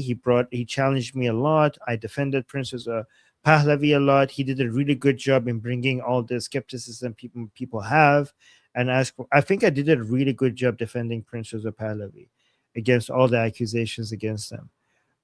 But go watch it, especially Iranians in the chat. Go watch it and see because I was trying to defend our leader, and I'm hoping I did a good job. So go watch it and let me know if you think I did a good job, because it was very important for me to do that properly. Yeah, sounds like a good interview. Yeah, okay, thank you. Oh, look at this. Texas Troopers thing, saved it to my watch list. Fine Stars is saying, I'll watch it after this if I don't fall asleep. Okay, well then tell me, if you watch it, then tell me how it was. And thank you. Sweet. Okay. And thank you for the compliment. Who was that? RG. Thank you so much. I appreciate you saying that. Thank you. And thank you, Tom, for the super sticker. And we have Ace saying, thanks, Armin. Empty nester mom here is satisfied. Oh no. Oh. There. Well, yeah. Hi, and thank you. Thank you. Okay. Thanks, Ace. And Fleshy Interloper saying, Mossad restocked with drones yet? Ooh, I don't know, but if I knew that information, I'd probably be in danger. Ooh. I hope so. Well, I think another question is the U.S. Navy restocked, as the U.S. military restocked with missile defense system, missiles for the defense system. That's also important. I think that's a very important question. I have something for you guys. I have a 30-second audio clip from President Trump on Air Force One, and he gets asked a very good question in particular. Let's see what you guys think about this.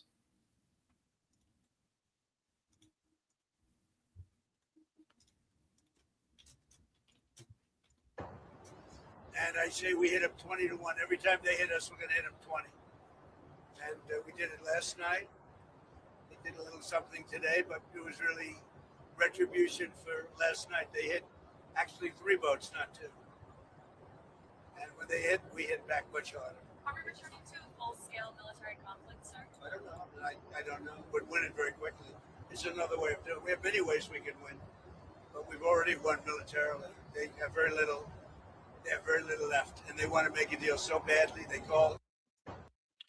Okay, I wish the audio clip didn't cut out there, guys. That was terrible audio. What he was asked by this reporter was, "Are we going to return Are we returning to a full-scale military conflict? He said, I don't know. I don't know. There's a lot of different ways.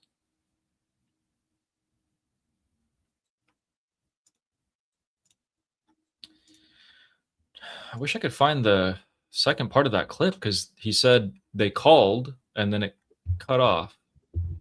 Ah, I found it. Okay, hopefully this audio clip is a little bit better. I don't know. We'd win it very quickly.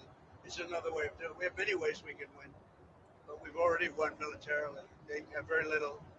They have very little left, and they want to make a deal so badly. They called a little while ago. They want to make a deal so badly. I just don't know if they're worthy of making a deal. I don't know that they're going to honor the deal. That's the problem. I don't. Okay. Okay, so we heard him say that. Obviously, it makes sense for him to say, I don't know, maybe, maybe not. Okay. All right. I don't feel like I got too much out of that statement from him. I couldn't really tell by his tone either. A little bit of a poker face going on there. But yeah. Okay, so with that, can we take a look at something that I've been wanting to show you guys for a few days now? And I want to see what you guys think. So Armin already knows who this person is. I'm going to show you guys a couple of clips from Masoud Pezeshkian. He's an Iranian. He used to have a show. He's passed away for many years now, but he used to have a show. He used to talk about Iran and what's going to happen to Iran in the future, what's Trump going to do, what is everything that's going to happen. He made some predictions. He also has an epic last name. Pezeshkian means the God forgiver, which at this point, I think most of the Iranian people should have that last name. Not that they would be willing to forgive God at this point. But here we go.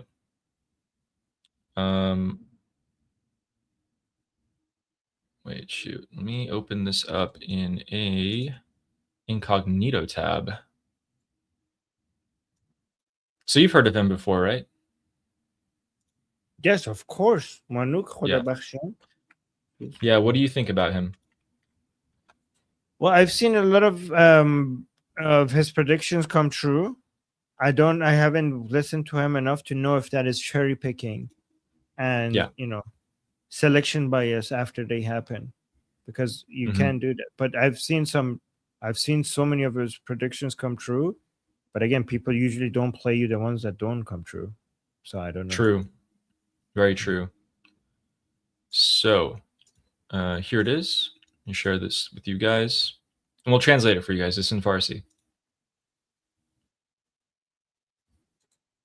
Oh. There you go. Actually, the audio track is there. Let me just put it in Farsi. And we're not hearing anything. Okay, there we go.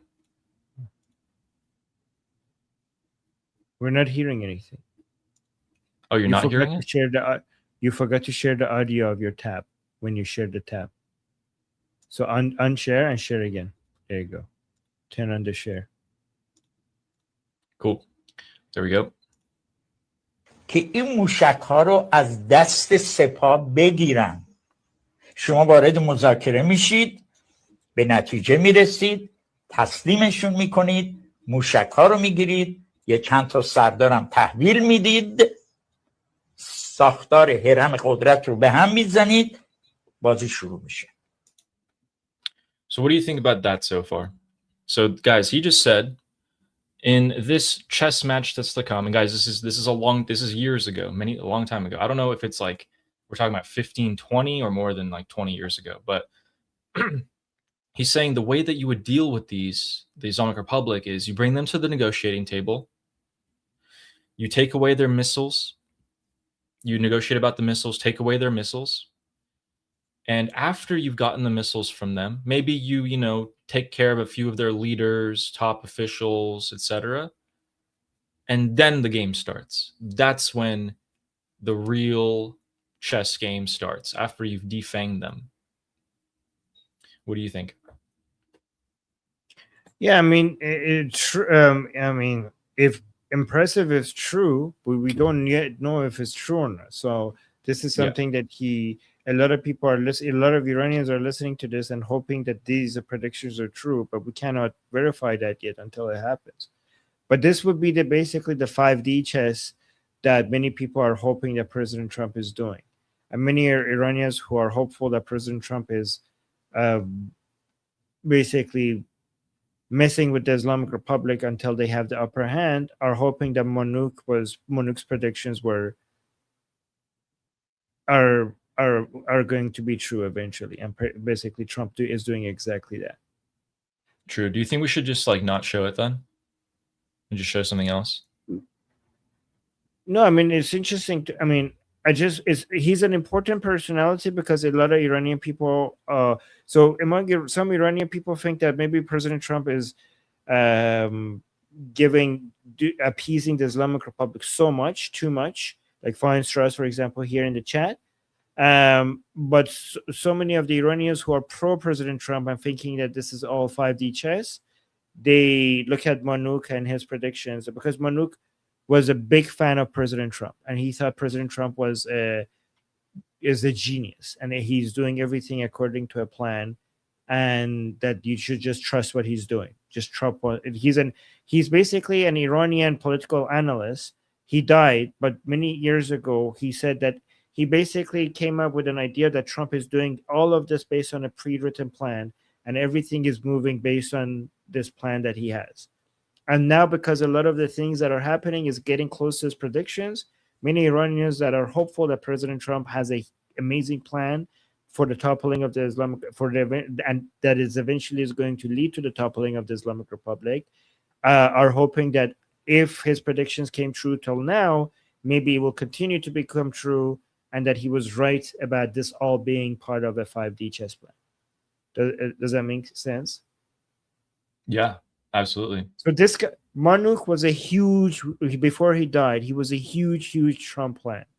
And he believed that Trump knows exactly what he's doing. And he's very clever and he's a genius. And he will set a trap for the Islamic Republic. And the Islamic Republic will fall into that trap. Right? So now that we're getting to these stages of the conflict between the Islamic Republic and United States, the Iranian people who are on President Trump's side and think that he knows what he's doing and all of this is a trap for the Islamic Republic, they're going back to Manouk's analysis and saying Manouk knew President Trump better than anyone else. Okay. Then, okay, I guess we just play this one clip and then we can just show something else.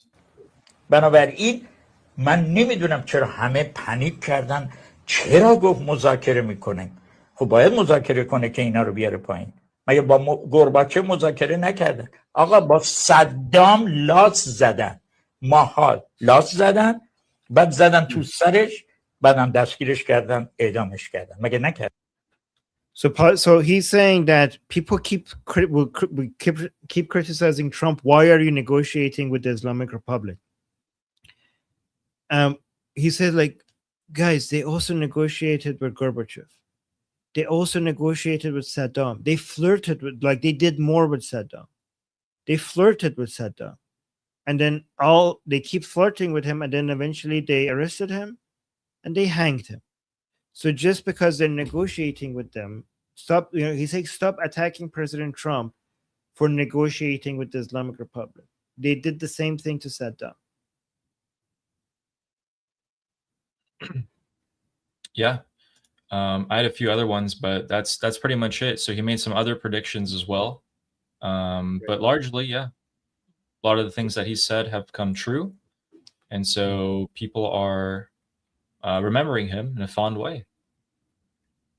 He passed away 7 years ago. Yeah, so a lot of what he's saying, people are playing it again because his words, a lot of it is matching what's happening right now. So he said all of this 7 years ago. So people are like treating him again like Nostradamus in Iran. Yeah. Yeah. So on from that, we have at some point, maybe in a future stream where I can go over it, but like there's that whole 40-minute conference that Trump had with NATO. I think that'll be funny. And Saudi Arabia is the only the piece of news that's left. So according to Iran International, Saudi Arabia is about to have a meeting between the Gulf countries and the Islamic Republic. They want to throw this meeting to have everyone be buddy-buddy again. Neither the Islamic Republic or the Persian Gulf Arab countries have said whether they'll show up, but the fact that Saudi Arabia is trying to get everyone on a good side again is not only a testament to their lack of backbone, but their massive cowardice. Because how could you possibly, you have the United States as a great ally, and you have chosen not to trust in the words of the United States and not to back them up and to actively halt the plans of the United States by not letting them use your bases during the war. And now that you regret that action, you are trying to make peace with the Islamic Republic and everyone else because you're supposed to be the leader of the Persian Gulf Arab countries. What a shame. Golistan, huh? Golistan. Okay, so Armin, we have found out that the blasts that were in North Iran were from this happening. Someone decided to go and blow up the railway in northern Iran. You're muted. So what the hell? Yeah, so near Al-Qala, someone planted some explosives and blew up this part of the railway and a part of this bridge. People have gathered there. I'm not sure why, but yeah, that's what the sound of the explosion was. Okay. Interesting. Al-Qala. Okay. Ah, man. So much has happened. Today, guys, quick recap. We had the most intense strikes since February 28th on the Islamic Republic, all across the southern coast of Iran. Most of the major ports and cities, as well as military installations, have been taken out. We're talking about hundreds of strikes. The Islamic Republic has vowed that it will respond proportionately or more heavy than they did before. We can count on that being them bombarding Kuwait and Bahrain, although they haven't yet. It's been 4.5 hours since the strike started. The Islamic Republic has not responded since. And generally, I'm going to go and take a look at what the regime supporters are saying tonight and see if anyone's frustrated that their own government can't defend their own country. And Trump has come out again and said, oh, they called, they tried to make concessions, and it wasn't enough for me. So yeah, Texas Troop, that's what I just reported right now with the Gorgon, the northern Iran explosion. So the rail line is severed. It's gone. So that brings in supplies from Turkmenistan. Or actually Russia as well. There's a port there. Okay.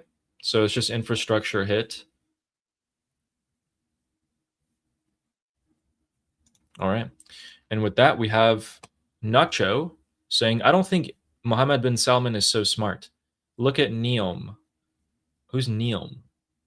Neom, the project, the line, the whole golden cube, giant, like the stupid plan that they abandoned, which obviously terrible. The billions of dollars that they just basically pissed away. Yeah, he's not very smart. $50 billion digging up dirt, and they made a line in the desert. They're going to build a whole futuristic city, and they gave up. They're really good at wasting money. I think they are. I think nobody I mean, maybe I'm wrong about this, but they should be like at least they're in the top 5 at least. But I think I wouldn't be surprised if the Saudis have wasted more money than anyone else in history. Like, I don't know, maybe who else, but nobody wastes money more than the Saudis. Yeah, that could be true. I was going to say the Islamic Republic, but you know, they did build stuff with it that was supposed to be used for military. I take that back. The Islamic Republic wastes more money than the Saudis. So there you go. Never mind. But go on. Sorry. No, yeah, I mean, it's a hotly contested position. No, because Saudi does. I think what Iran could have been, the amount of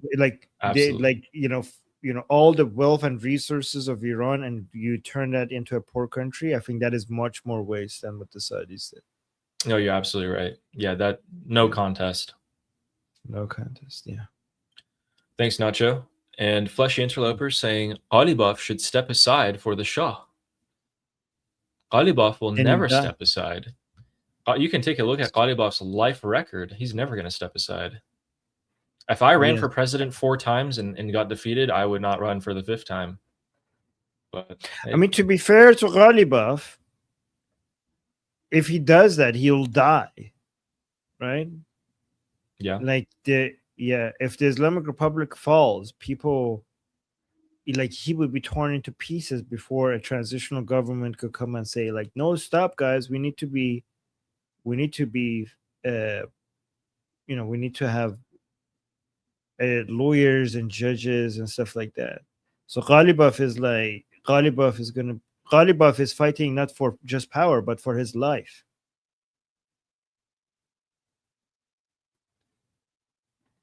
I hope the stress is getting to him.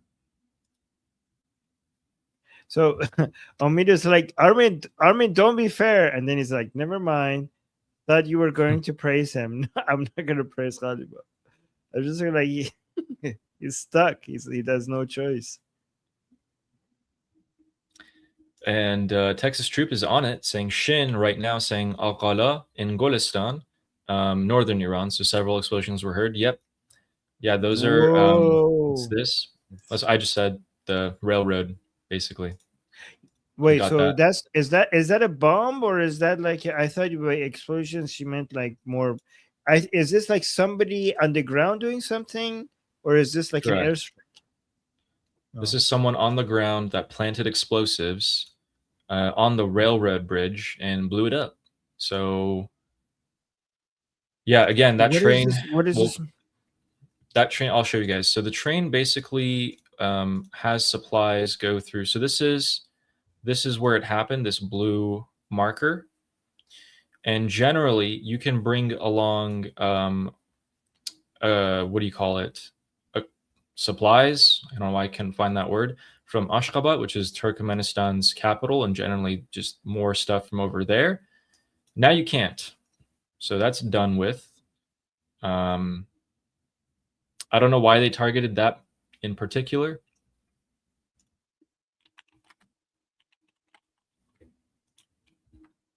So right here.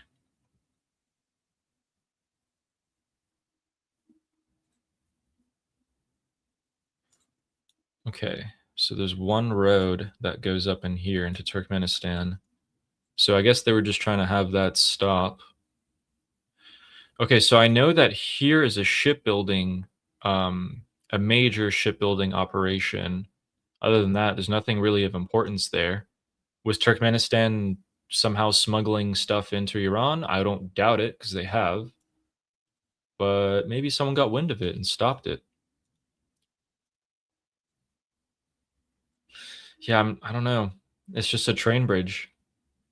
So everyone knows what that means. The train's not going to be operating anymore. Okay. Let me show you something. You want to read this? Mark Levin. Hoping this time the Iranian regime, this is Mark Levin, and he's saying that, I'm hoping this time the Iranian regime has gone too far with our president. and effective steps will be taken to end it.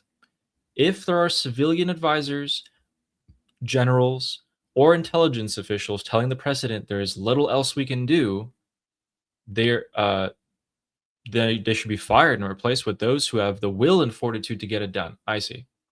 Abraham Lincoln had to do just that to win the Civil War. Trump may have to as well. The key is the president must want to end the regime. Based on leaks to Axios and elsewhere since the war with Iran began, there are those who do not. He's calling out the people within the Trump administration who are telling Trump, like, hey, man, this is all we got. If the regime doesn't want to come and negotiate with us, that's it. Pack it up. And Mark Levin wants those people out of the ear of the president, and he wants people in who are telling him, end it, end the regime.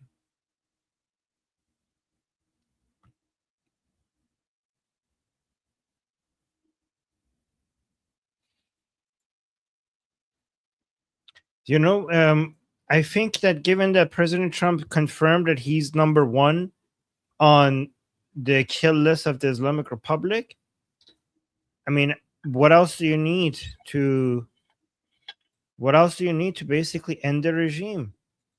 I mean, look at this here. No, I'm number one on the kill list for Iran. They're lovely people. I'm number one. So I don't know. I can't tell you that, but I don't really care because I'm doing my job and I'm doing it, I hope, better than anybody's ever done it, because we have a country that's hot and really, really successful. But I mention it only because it's on the list. I mean, it came out. There was another list came out yesterday, and I'm number one on. I like being number one on TikTok better, but I'm number one on the list for killing. No, I'm number one on. And look, in Iran, yeah, the IRGC Quds force just made a deal with the Mexican cartels to try to assassinate Trump too. And you want to see something in Mashhad in Iran? Look at this. Yeah. Hold on. Ah, I see. More banners and posters. Wait, what's that at the oh, it's his fist. It's Donald Trump's fist with when he almost did get assassinated. I think that's Khamenei's fist. Oh, or Khamenei's fist. Okay. Ma Tehran ra so small. Chi khahim kusht. We will kill. Wow. Okay. There you go. Yeah, and they had so many banners, and they even put a bounty on his head of $10 million and all of that.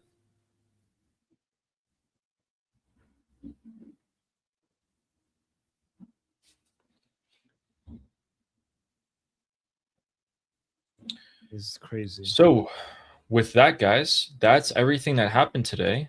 I'm looking forward to getting some more good news tomorrow. Hopefully we do get it.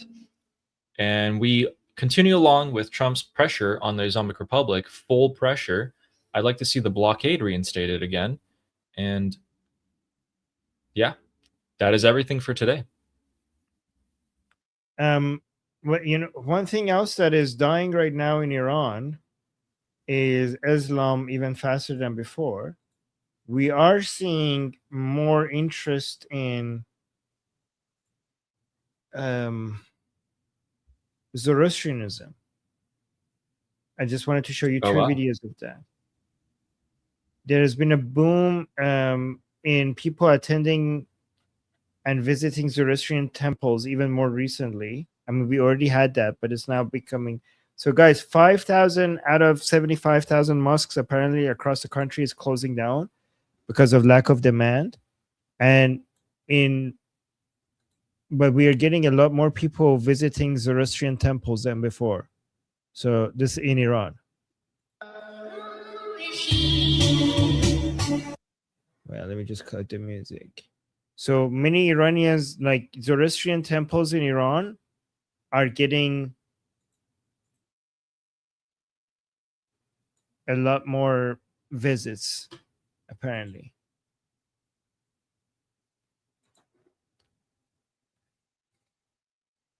That's great news.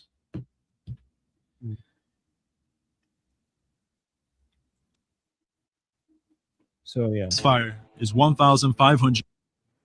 Yeah. Anyways, can't wait to visit Zoroastrian temples once Iran is free. They're really, Yeah. really ancient. Yeah. So I need to check. That's them the out. first monotheistic religion in the world. I don't. Yeah. Okay. Yeah. Maybe you're right. Okay. All right, guys. So wait, hold on. Is the monkey gonna go live today? Monkey why you find got that? to. Monkey got to half five. He got halfway to monetization today. He got to 500 subscribers. Let me see You if he can schedules his live. apply. You can apply for the super chats. Okay, guys, I'm gonna put the link to the monkey's channel. I think he's gonna go live today, but Cool. let me put the link in the chat for you guys to go check him out. And guys, don't forget to check out Ali's channel. People who are watching on my channel on Liberty Politics. Let me put Yes, the please. link to Ali's. I'm gonna put We're the here link to every Ali's day. channel also. Yes, every day. And subscribe to Liberty Politics as well. Subscribe to Liberty Politics. Hit the bell notification. Subscribe to Ali's channel. I'll put the link in the chat.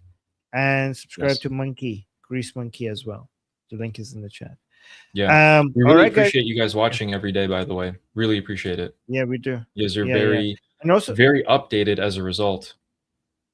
yes, we also appreciate you guys keep telling us how good Ali is doing and how you feel more updated than any other channel when you watch Ali's updates. I saw those comments. A lot of people choose Ali's update section on everything Iran related, and they think that he does a better job in going through all of them. And I appreciate you saying that. So let him know, because I think it motivates him to keep doing what he's doing. Let him know in the comment section. Yeah. You're doing a great job. Like Ali, like even if I didn't know you and we weren't doing these streams together, if I found your summaries somewhere else without knowing you, I would have to actually tune into your show and then watch it every day, because you honestly, your updates is better than anyone else's updates. They're objective. You analyze them, you research them. You don't do hyperbole. You don't exaggerate for the sake of views. You don't go like with crazy exaggeration of what could be happening, but you also still keep it interesting, and you have deep knowledge of what's happening inside Iran. So, I really appreciate the work you do. So I think, like, honestly, there's no better source of information on this stuff compared to it. I'm learning for you every single day. No, thank you. Thank you so much. You're too kind. Oh, look at this. Look at this. Somebody saying, Armin, you struck gold with Ali. Yes, I know, right? True. Yeah, I just want to bring value to you guys. I want you guys to feel better. Once you guys know everything that's going on, you feel much better about the situation, or at least that's the goal. Yeah, look at this. Ali has very good informational knowledge. Yes, it does. Yeah. Thank you. All right, guys. Prince Ali, family. Always. Oh, yeah. See, you do bring value. See, that's fantastic. You guys are awesome. Thank you so much. Okay, guys. So don't forget to subscribe, and we'll be here again same time tomorrow. And until then, I'm Israel Chai. Slava Ukraine. Cuba Libre. Long live America. Long live America. Javicha. Payende Iran. Iran. Mwah. See you guys tomorrow.